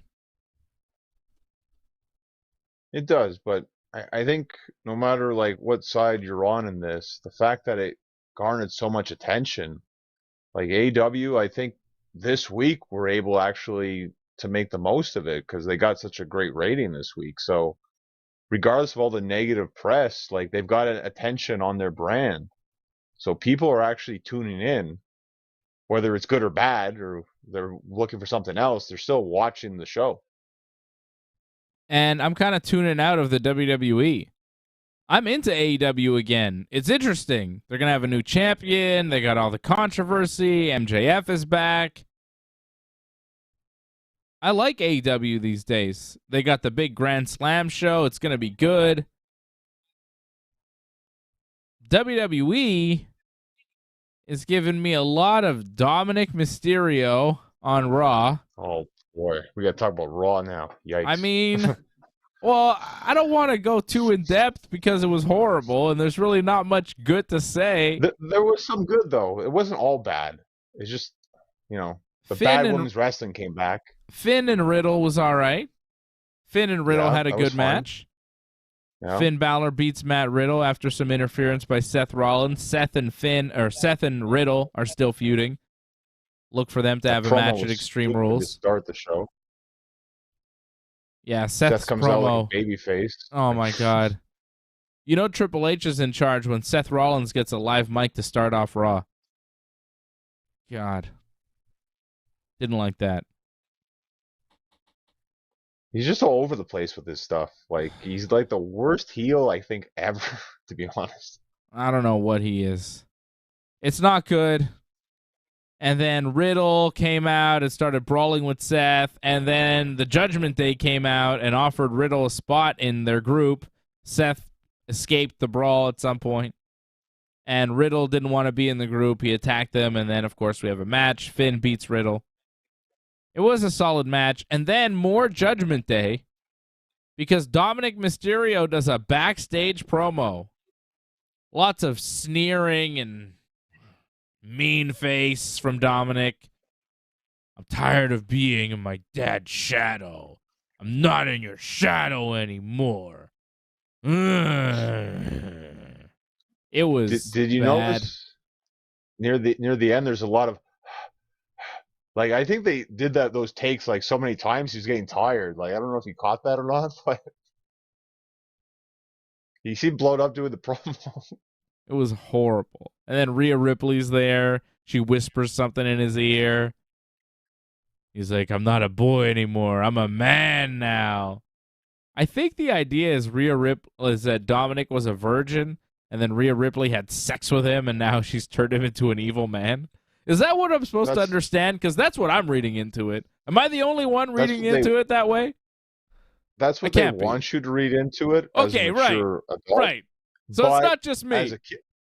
As for the kids, it's just that she's brainwashing him. That's it. She's just evil. Yeah. Yes. You know, different levels you can take it. I don't know. I'm seeing it as Rhea Ripley made a man out of him, if you know what I mean. Sex. So good for Dominik Mysterio. I don't think that actually happened for real, but the character, I guess, is banging Rhea Ripley. Congratulations to Rhea Ripley and Dominik, a happy couple. But it's not a love story. It's an evil love story because Dominik's so mean now. And then Dominik wrestled Edge in the main event of Raw. Man, they keep challenging for like the worst main events ever, and like this again is a strong candidate. And I feel so bad for Edge because you could tell Edge was trying so hard in this match. What's he gonna do? But Dominik just is not good enough. Like, again, the worst strikes in wrestling. Like, why? You can't put him in the main event spot like this. It's really bad. There's so much on Raw that's bad. There's so much on Raw that's bad. But I see Ray Cruz saying Raw was bad. Shout out to Ray Cruz, member of the team. Raw was really bad. And then Edge. Good, though. What? I mean, we'll get to it later, but Kevin Owens' promo I thought was a highlight. Yeah. It was all right. So Edge had Dominik tied up in the ropes, and he's beating on him. And then Rey Mysterio gets in the ring and tries to get Edge to stop beating up his son, and he's pulling Edge away. And the referee's right there. And it's like, yeah, this is fine. What? Wow, we saw that again tonight, too. The refs were pretty much useless. Yeah, but Rey is in the ring trying to, grab an Edge, trying to stop him from attacking Dominik, and the referee does not disqualify anybody. He's like, yeah, it's fine. See, there's this new rule in WWE, and it's stupid, but I've noticed it, where it's like if you're like a friend or something, you can actually touch the guy, whatever, and even pull him out of the ring for whatever reason. Yes. But if you're against him, that's a DQ. Right. If you're a friend, you can go in, touch, whatever. You can, hug and all that stuff. But it's a stupid thing that they're doing WWE, but that's what they're doing for their show, I guess. Yeah. The story, the drama. Stupid, but whatever. Edge did win by disqualification, though, because Finn Balor hit the ring soon after Ray Right. did and attacked Edge. Opposition. And then they smashed Edge's leg with a steel chair. And I guess they broke Edge's leg, and Dominik is evil now because he wants to injure people. It was a lot of that on Raw this week. A lot of Judgment Day, which is garbage. It's just, I don't care about anything these guys do. I like them all less now than I did before they were in the group. I'm less interested in Finn Balor, in Damian Priest, in Rhea Ripley. Rhea Ripley was once a future star of the women's wrestling division. She's now Dominik Mysterio's manager. That's true, yeah. Like, what the fuck? Finn Balor was once a beloved member of the Raw roster. Now he's the co-leader of Judgment. He's Damian Priest's tag team partner. I don't even know what he is. And To Damian be fair, Priest, he wasn't really doing much. huh? Finn? Yeah. Finn wasn't doing much, to be honest. Like, he actually needed, like, a refresh. This is actually not bad for Finn. It's not a great role for him, but it's actually better from doing something than nothing. Because I felt he was just, like, he was on Raw, but he just existed. He wasn't really doing anything. Priest had a little run as U.S. champion or whatever. He was doing all right. He had his moments. I think he's fun in this group. Yeah, it doesn't hurt him so bad, but man, I don't care about them. I don't care about anything they're doing. Raw doesn't have a hot angle. They don't have, like, Raw or SmackDown. There's no hot angle in the WWE. There's nothing that keeps you tuned in. There's nothing you care about. They're running stories, but none of them are interesting, and you don't want to watch any of them.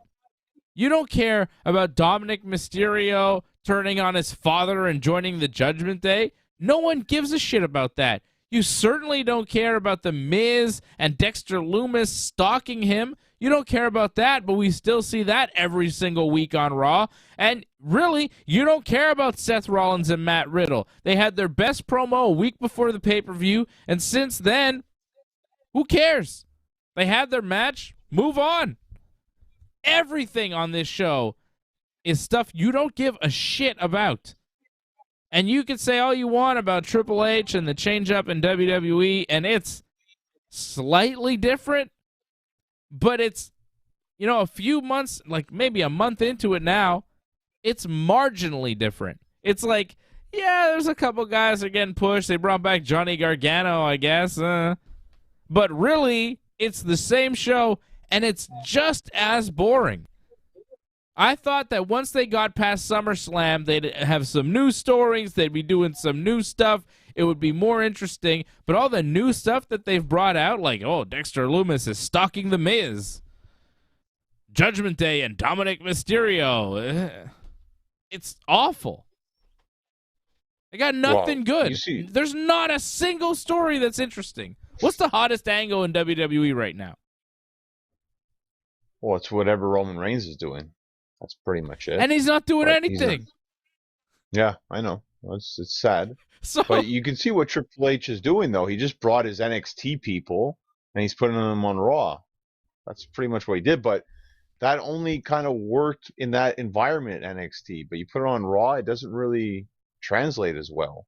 And, like, I don't know what you thought of Johnny Gargano's match. Like, I thought it was a good match, but I thought he lost the people a bit. Yeah. Like, they were into it, and then they just weren't into it afterwards. Because, like, he's a good wrestler, but after a while, you got to, like, you know, switch gears a bit, you know, add a bit more action. But he just kept doing technical wrestling, and, like, the crowd lost interest. Gable's there to job. Everybody knows it. And when you have a match that's too long with a guy that's clearly there to job, people lose interest.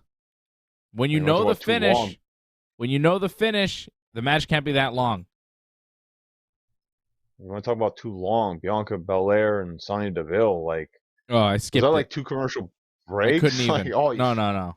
Skipped it. It's so long. Skip. I'm not watching that. It's ridiculous. It's a joke. I watched See, Dakota that's what Sky hurt and Raw. Io Sky beat Raquel Rodriguez and Aaliyah. Yeah, something happened there, didn't it? I don't know. You tell me. Like, it Did looked Aaliyah like get Aaliyah hurt? got hurt in that match. Yeah, it Yeah? looked like she got hurt. And it looked like they told her to sell or something. And, like, she wasn't selling, but she was still, like, hurt. Like, it felt like the match died at a certain point. Yeah. Like, they were, like, kicking her in the ring, and then it's like, oh, no, stop. Like, the ref had to check on her and all that. Like, and then they just put holds on her, and then right away to the comeback, and that was pretty much it afterwards. And she wasn't on SmackDown, so I think something happened there in that match. Yeah, but I think the result was always going to be Dakota and Io taking the belts. Right? Yeah, I think so. Yeah. And I think that's the right result. People thought that Dakota and Io would win in the finals of the tournament. Raquel and Aaliyah wound up winning. But, they pinned the wrong person, and there was a little bit of controversy there, so they have the rematch, and we get Dakota and Io getting the win here, which I thought was a nice move. I was a little surprised, too, because I thought, Raquel and Aaliyah had just won. Were they really going to just pass them back to Dakota and Io after that match? And they did. But I'm not mad at it. I think it makes a lot of sense to have Bayley's new group with the tag belts. So, works for me. Well, I think they just realized, because that was penciled in as the main event of Raw when Raquel and Aaliyah won, right? And I guess they wanted to end the show like, the faces win. So I think that's why, send the fans home happy kind of thing. Mm-hmm. But I think the plan was always for Bayley's team to win. So they're just like, well, we'll just take it back a couple weeks later, and that's pretty much what happened. And that's fine, because if Sasha and Naomi are coming back, it doesn't make sense if it's a face team. Like, them coming back as heels, it doesn't really work as well. This, especially if it's Bayley's team with the history with Sasha, makes much more sense. Yep. But I don't think it's going to be by Extreme Rules. I think Extreme Rules will probably be Alexa and Asuka versus the tag team champions there, Io and Dakota. And I think Bianca. Yeah, that makes sense. Bianca and Bayley one-on-one for the Raw Women's title, because Bianca and Bayley seem to have a thing going on. Yep. Yeah, that works.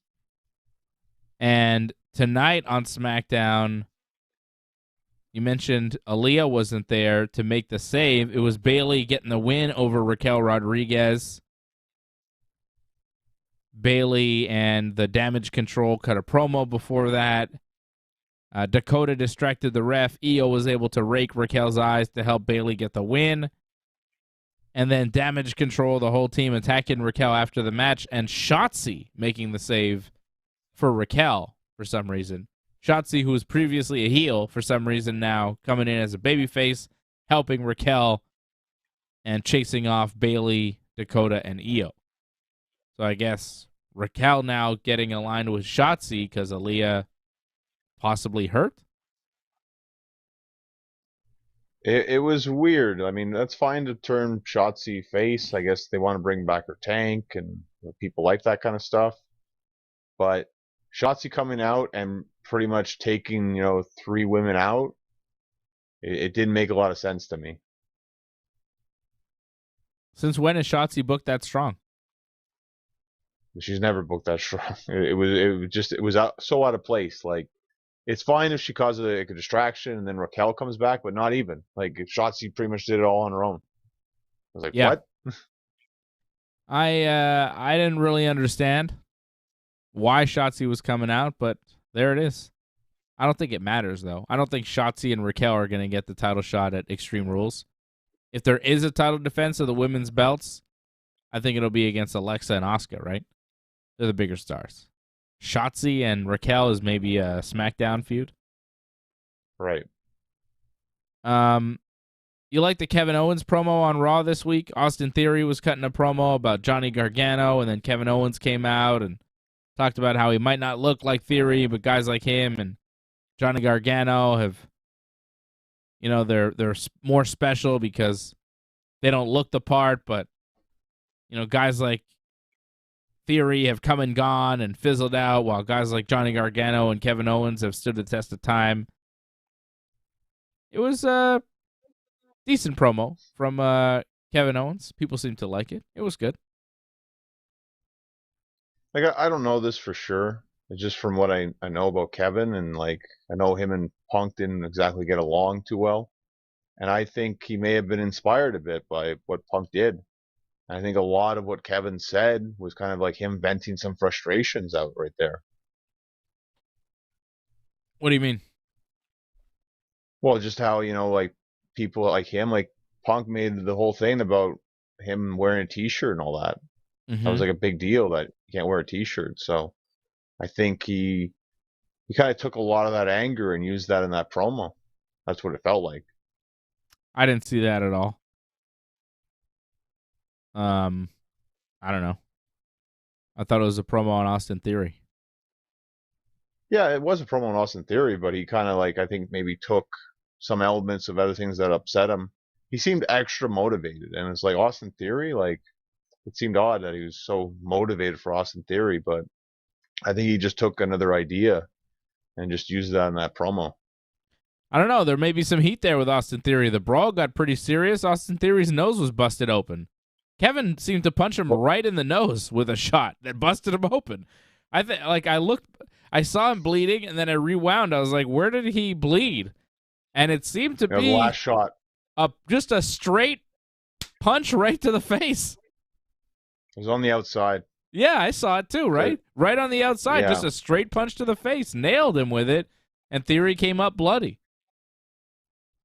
Okay. Well, I don't know what you thought, but I thought the punches in the ring were awful, to be honest. I'm like, you have that passionate promo, and then you throw out like these weak fake punches. It was like that kind of took away a lot of that emotion. Then on the outside, then it's on like, well, now we're gonna start getting real because people can see it better. And then he throws one and like breaks his nose almost, it looks like. So I don't know why like they save the best stuff on the outside where not everyone can see it as well, but that's brawls, that happens. But again, the intent was good. Just maybe the execution with the punches could have been better, but Super chat.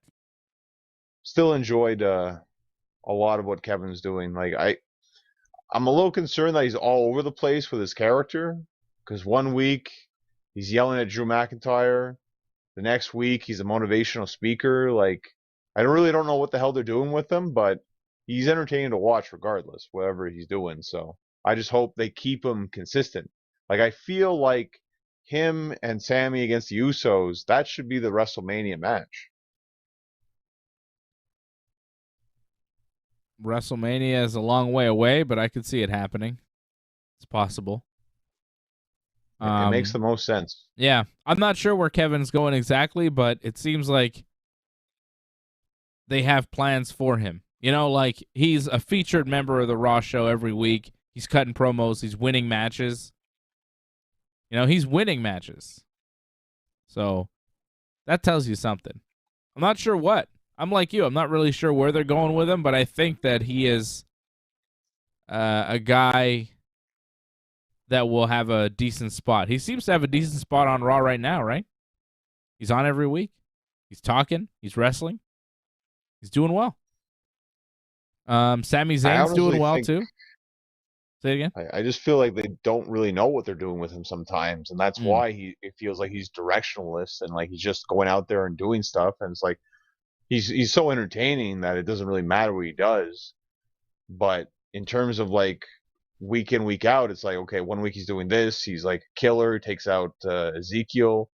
The next week, he's destroying Austin Theory. It's like I don't understand what's going on with him, but again, it's still good no matter what he does. I would just hope they keep it more clear with him, because then I think the audience can get behind him better.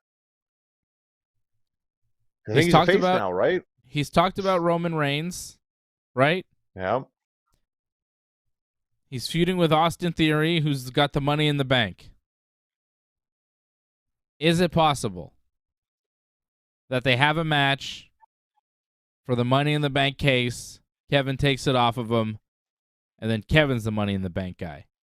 Because I think that would be a really good role for him. And Austin Theory right now, I don't think they're ready to make him the world champion. If he does cash in, I don't think he'll become champion. It seemed like they had bigger plans with him when Vince was in charge, and now it's kind of cooled down that Triple H is there. I could see Triple H wanting to get one of his own guys with that Money in the Bank case. I could see it happening. It wouldn't be the first time. Miz took it off Otis in a match. That's why, though. It happened kind of recently, so I don't know if they do it again. It's been a year or two. But they might do that match, though. I could see them do the match, but I don't know if Theory loses the briefcase.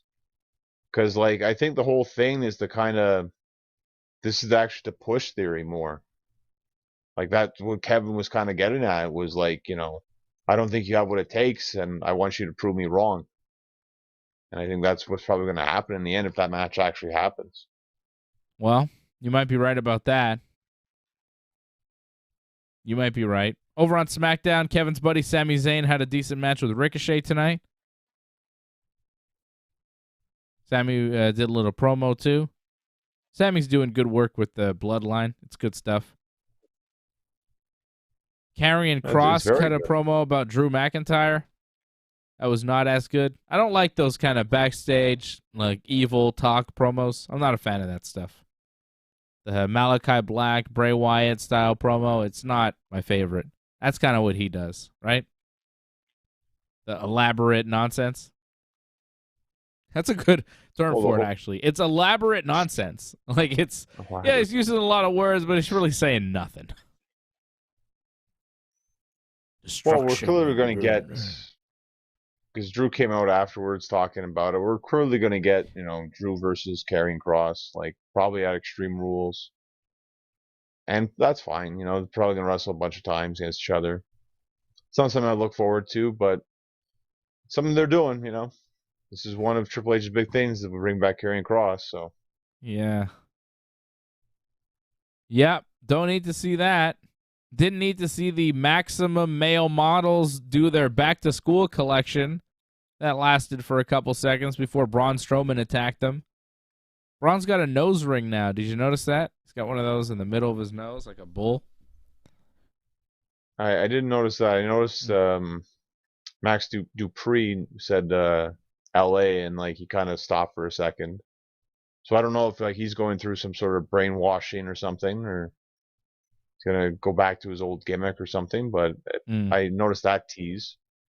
And I was surprised by this whole Braun versus Otis, like, thing that they're building up. It's like, you powerbombed them last week, and now you want to build towards a match? Like, it's kind of the opposite way of doing things. Like, you'd already destroyed them, but now we're going to have a match. I don't understand how they put things together. Like, even with Kevin and Theory, like, oh, you've been in a match. Oh, so now let's build towards a feud.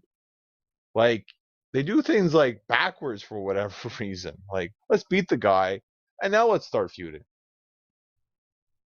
Well, they haven't done the match exactly, and maybe it'll be a 2-on-1. I'm thinking it'll be a 2-on-1. They already powerbombed them. Yeah, but it wasn't a match. It was just a beatdown. Yeah, but left them laying like they were nothing, you know? And now let's have a match. Like, I don't know, like, you did the most impressive thing you could possibly do. What's the point of having a match? Fill time? Well, that's clearly what's going to happen, but yeah, still, that's what they do. Maybe you save the most impressive thing for the match next time, then people actually care about the match that you're hyping. Yeah, it's just to give Braun Strowman something to do. They bring him in and they got nothing for him. Well, how can you get hyped for something where it's like the best thing they could possibly do, they've already done, you know? So it's like, there's no point to having a match. Mm-hmm. Like, it should be another opponent. Like, it's cool Alpha Academy's on both shows. I think they're good enough to be on both shows, but this was not the way to use them. They were in the four-way tag, and then suddenly they're not in the four-way tag. Oh, they got pulled from that? Did you not see, like, last week? It was supposed to be New Day, Lotharios, Alpha Academy, and I think Street Profits. That was the original match, which was not at all, except New Day, was not at all what we got tonight. Well, that's weird, because in the end we got Pete Dunne and Ridge Holland, the Brawling Brutes, Sheamus's guys.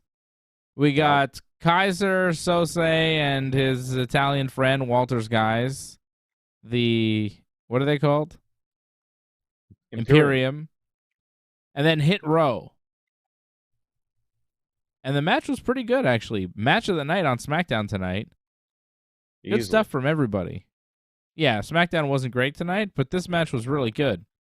And the Ridge Holland guy, he won. So the Brawling Brutes won, and they get a tag team title shot against the Usos next week on SmackDown.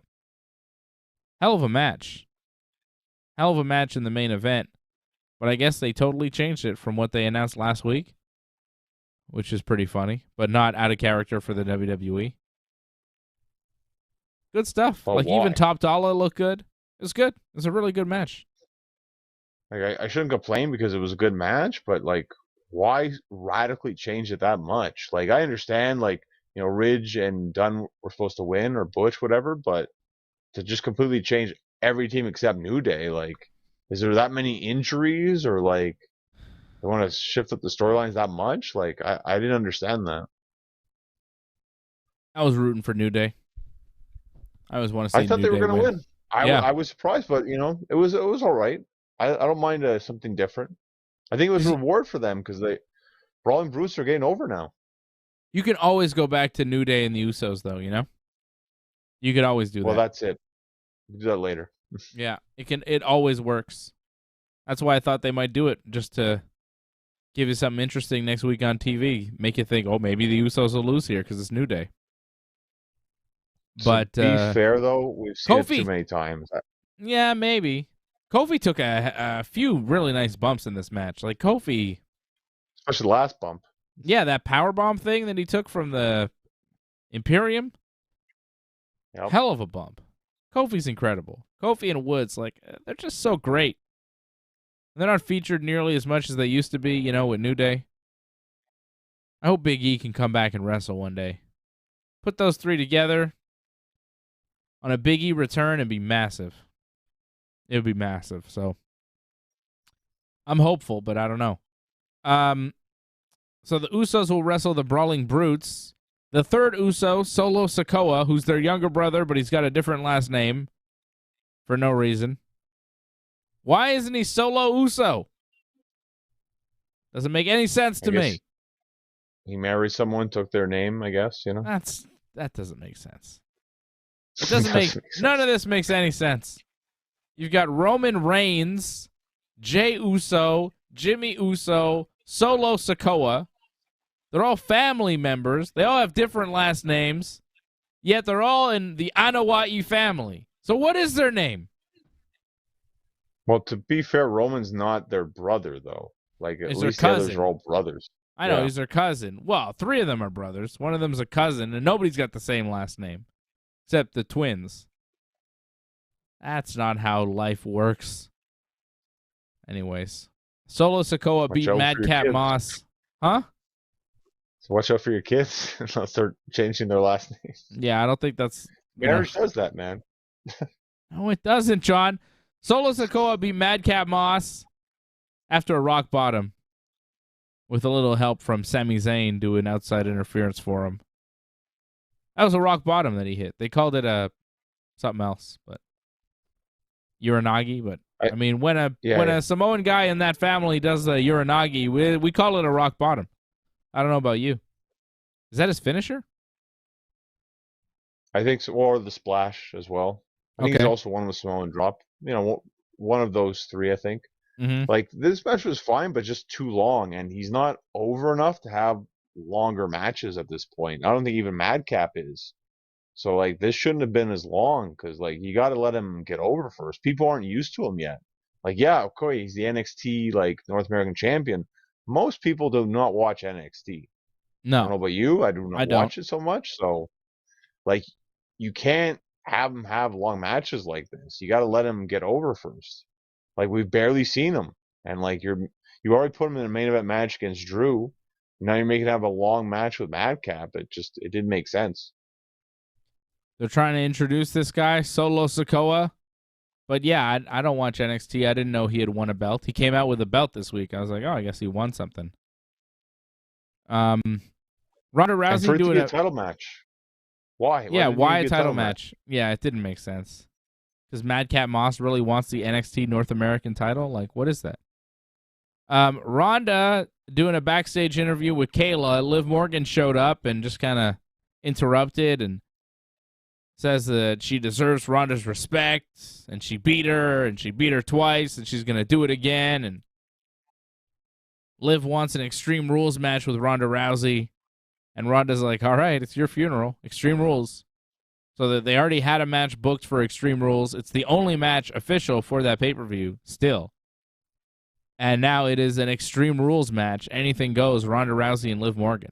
Which does make sense. Like, if you're going to beat Ronda Rousey, you're not going to beat her in hand-to-hand combat. Use some weapons. It might help. Right? Makes sense for Liv to want that match. This was the problem the first time around, is the fact that no one could possibly believe Ronda would lose straight up like that. If there's, shenanigans and all that, salad dressing, 100%, yeah, anyone can lose those kind of matches. But, like, straight up, especially again, like, that's ridiculous. That should never happen. And that was part of the reason why a lot of people didn't believe in that whole SummerSlam stuff that happened. Well, I thought the finish made a lot of sense because, Liv had Ronda rolled up. She stacked her while she was getting armbarred. Liv taps to the armbar, but at the same time, Liv is pinning Ronda. So I thought that made sense. I thought because Ronda was beating up Liv, and then Liv, found a tricky way to win that Ronda didn't expect. The referee didn't see the tap, so Liv won.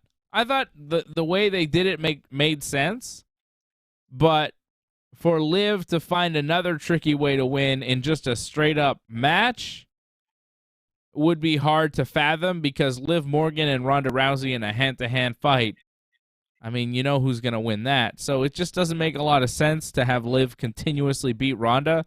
But with chairs and tables and different things that you could bring in, yeah, if Liv gets her hand on a chair and hits Ronda in the face, I could see her getting the pin.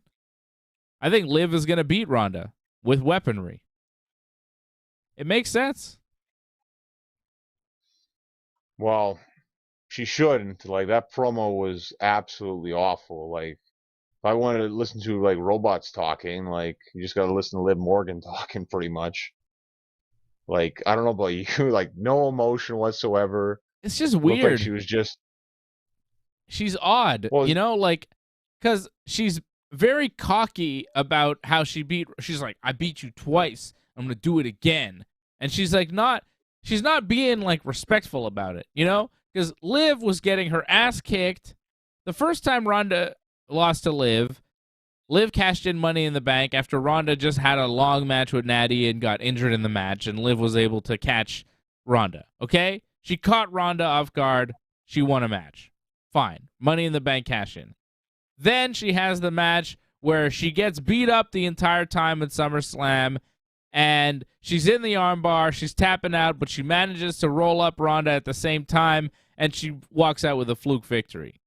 You don't have two fluke victories and then go, I could beat you, I'm not scared of you, you're nothing to me. You go, hey, I caught you a couple times, and I'm going to find a way to catch you again. But that's not how Liv is acting. She's saying, hey, I beat you twice and I can do it again. I'm not scared of you. Respect me. And it's like, well, how about you, like, beat her, Like, really beat her. Like, beat her down, get some offense in on Ronda Rousey, and then maybe we'll believe it.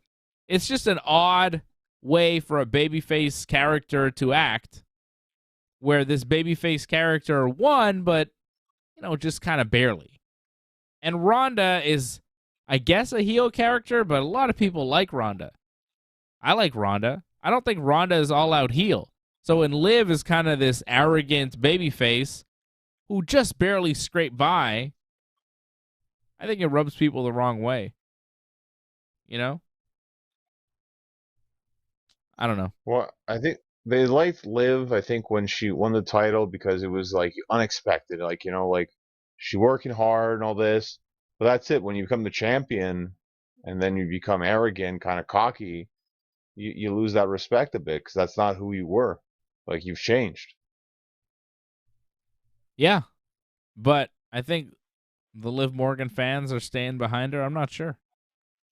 Well, everyone, especially with the women, they'll always have their strong fan base, and they'll love them no matter what. So it doesn't really matter in terms of that. But people can get mad at you on Twitter about it, but whatever. You could be completely right, and you'll be completely wrong in their eyes no matter what. So they're just blind to like who they are. Well, it'll be in Philadelphia, Extreme Rules, so Who Liv's gonna get killed, I think. yeah, the In terms crowd of the might crowd. be on Ronda's side more.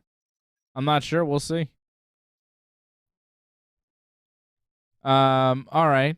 So Roman Reigns and Logan Paul likely for Crown Jewel. Does that mean Roman won't be wrestling at Extreme Rules? Taking another pay-per-view off? I don't think he'll be defending the title at Survivor Series. Like maybe he'll team up with the Bloodline, do a huge Survivor Series match. That'd be kind of cool. But yeah, that's probably his next title defense is going to be at Saudi Arabia.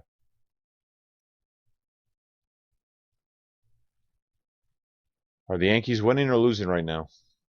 Sorry, it's 6-6 in the bottom of the ninth. Yankees just tied it. Josh Donaldson hit a home run off the foul pole in the top of the ninth to tie it at 6. And Aaron Boone just got tossed before the half inning started.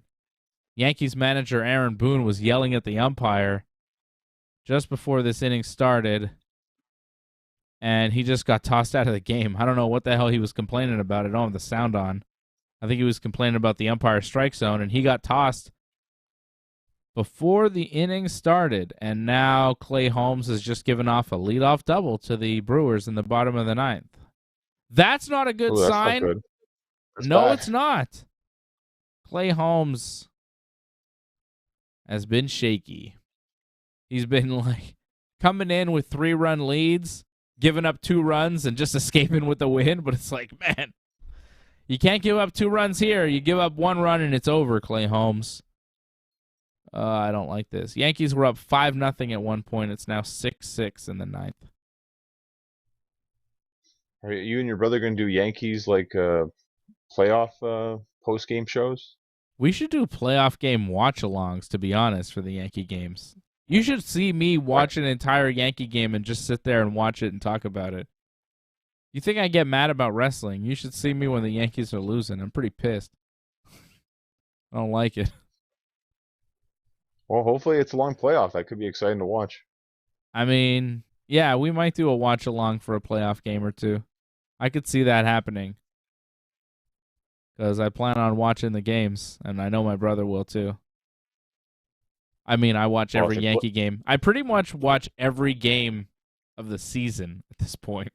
I watch a lot of Yankee games. Like every night I'm watching a Yankee game. They had an off night last night, and I was like, come on, What am I supposed to do here? I was like, fucking give me a game. Like, because they play every day, and then when they don't play, it's like, what's going on here?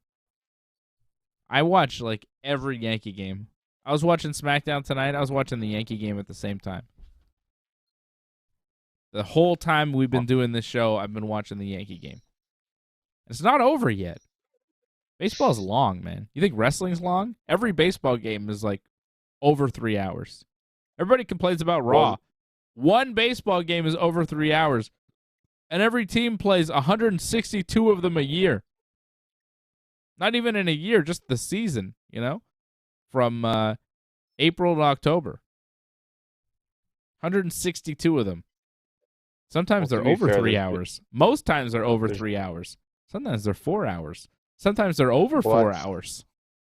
That's it. There's 12 runs. You're in the bottom of the ninth. Like this one's going a little bit extra longer because what's happened so far and what could potentially happen later on. So, well, we started at 8 p.m.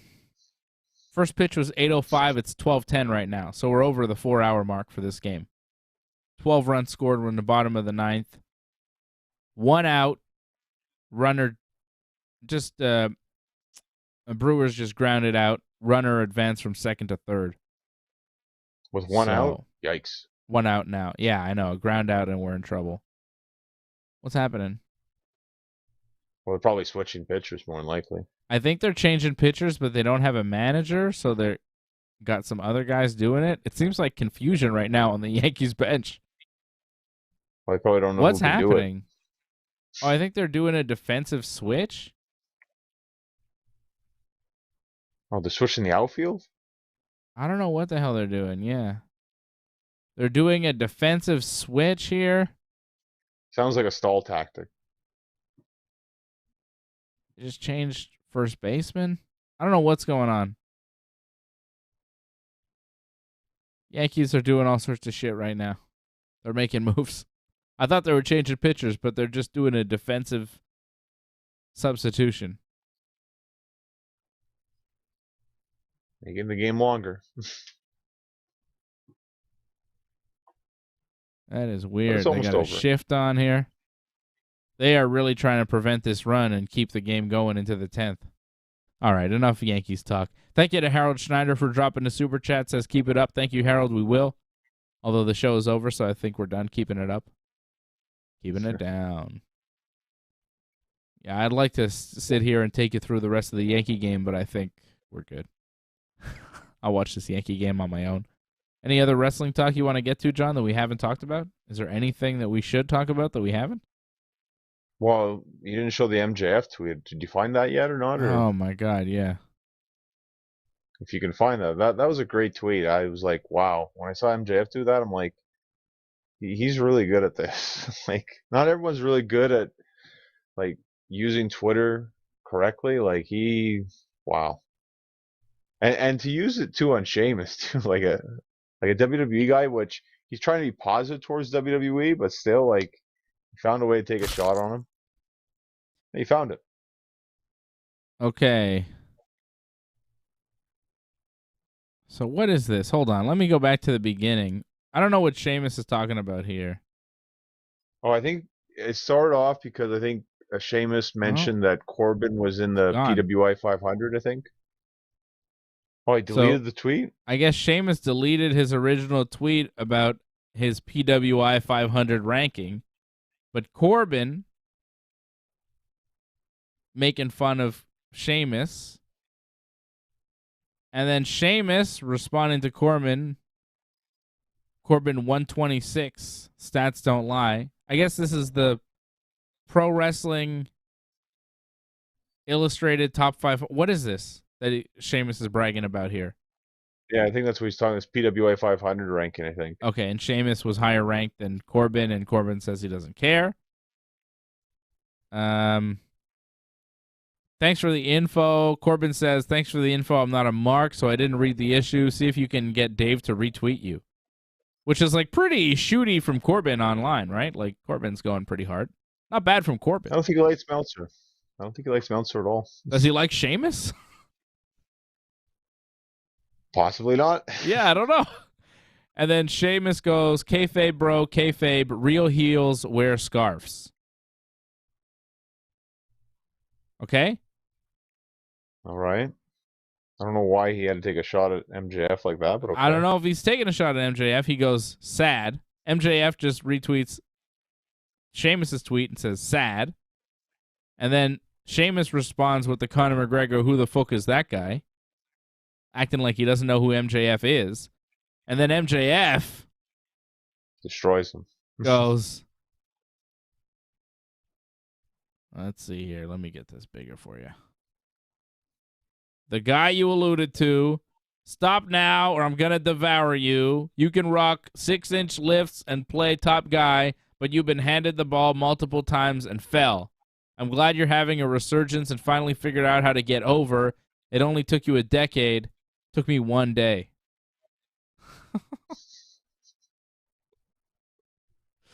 Good God Almighty. Again, you know, it goes back to what Punk said. Tell me when I'm telling lies, you know? Like, it's all truth on that one. I guess. And then Sheamus responded with this. See, I thought when he first said the scarf thing, I thought he meant Jericho. Well, maybe he did mean Jericho. But MJF did tweet to Baron Corbin. I think MJF and Corbin are friends. Like, there's something there, too. Did you see that when MJF tweeted to Corbin, said, like, I miss you? I didn't see that. No. That was like a week ago. Let's see if I can get that. MJF tweets a lot. It's hard to go back in all his things. I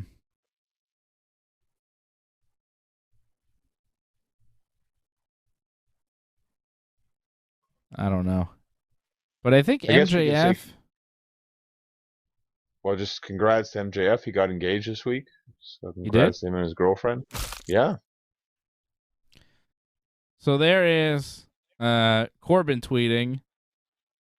It's his birthday. And then look, MJF. Happy birthday, big man. Like, they're friends. If you look at MJF's Twitter,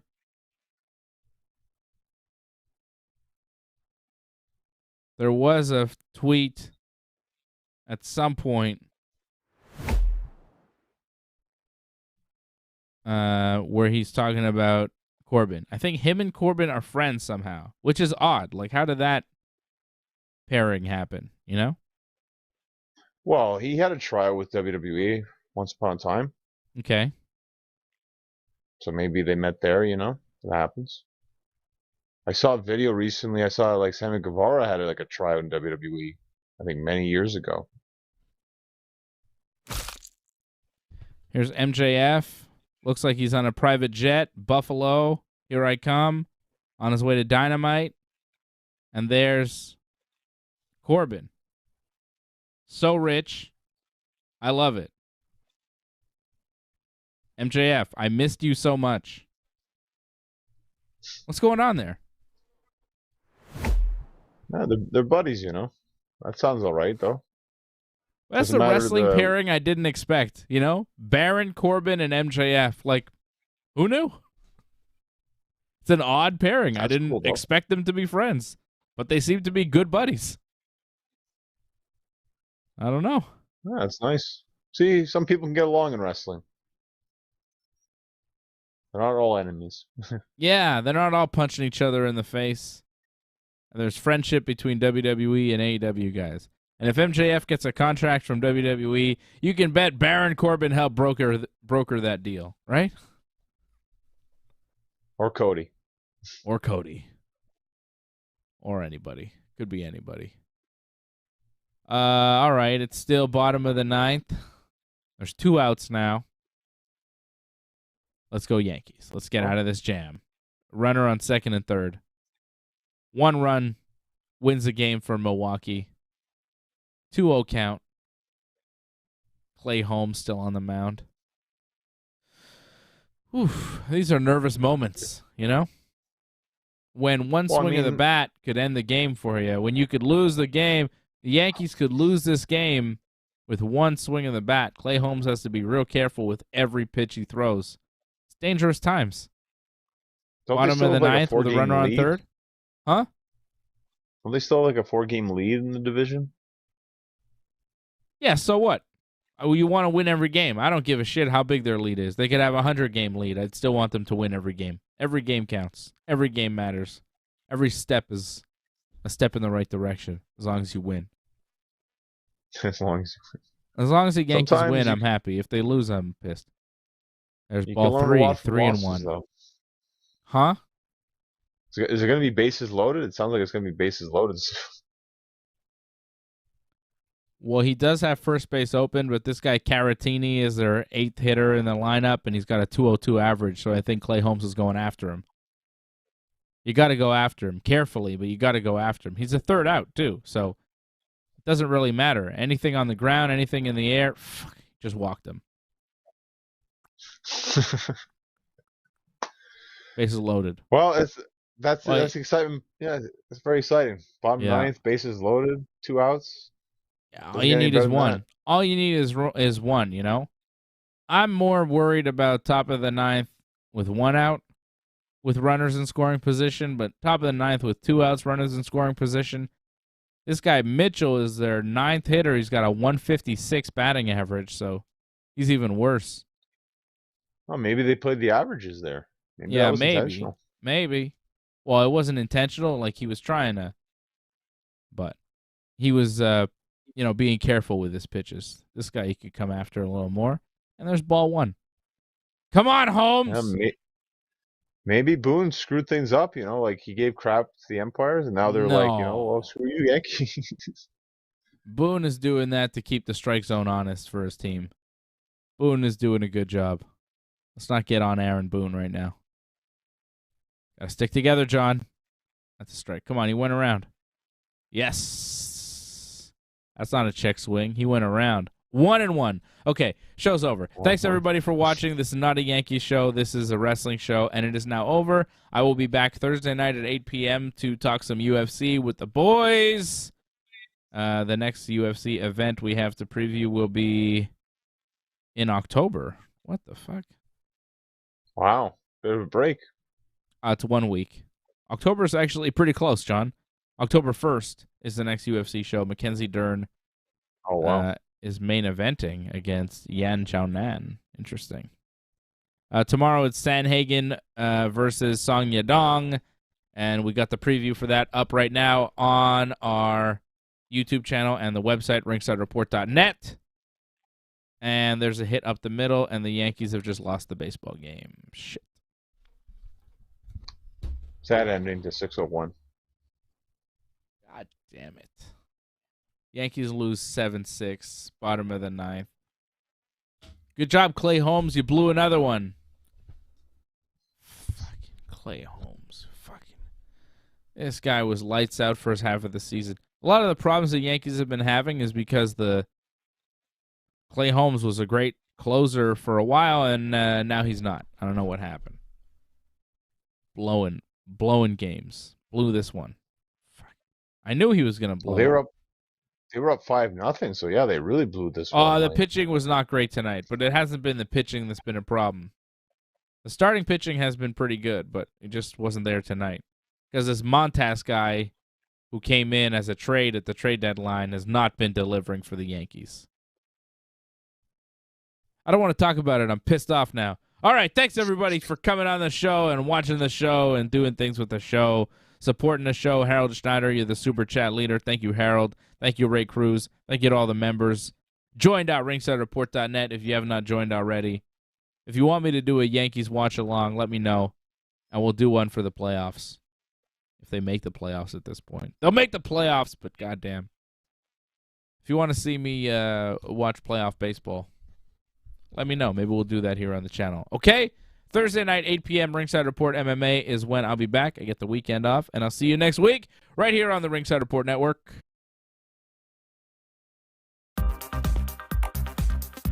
Please join in and give your support to Ringside Report Network. We've been providing expert coverage and commentary on both pro wrestling and MMA for over 15 years. Go to ringsidereport.net/support to find out more ways to support the channel.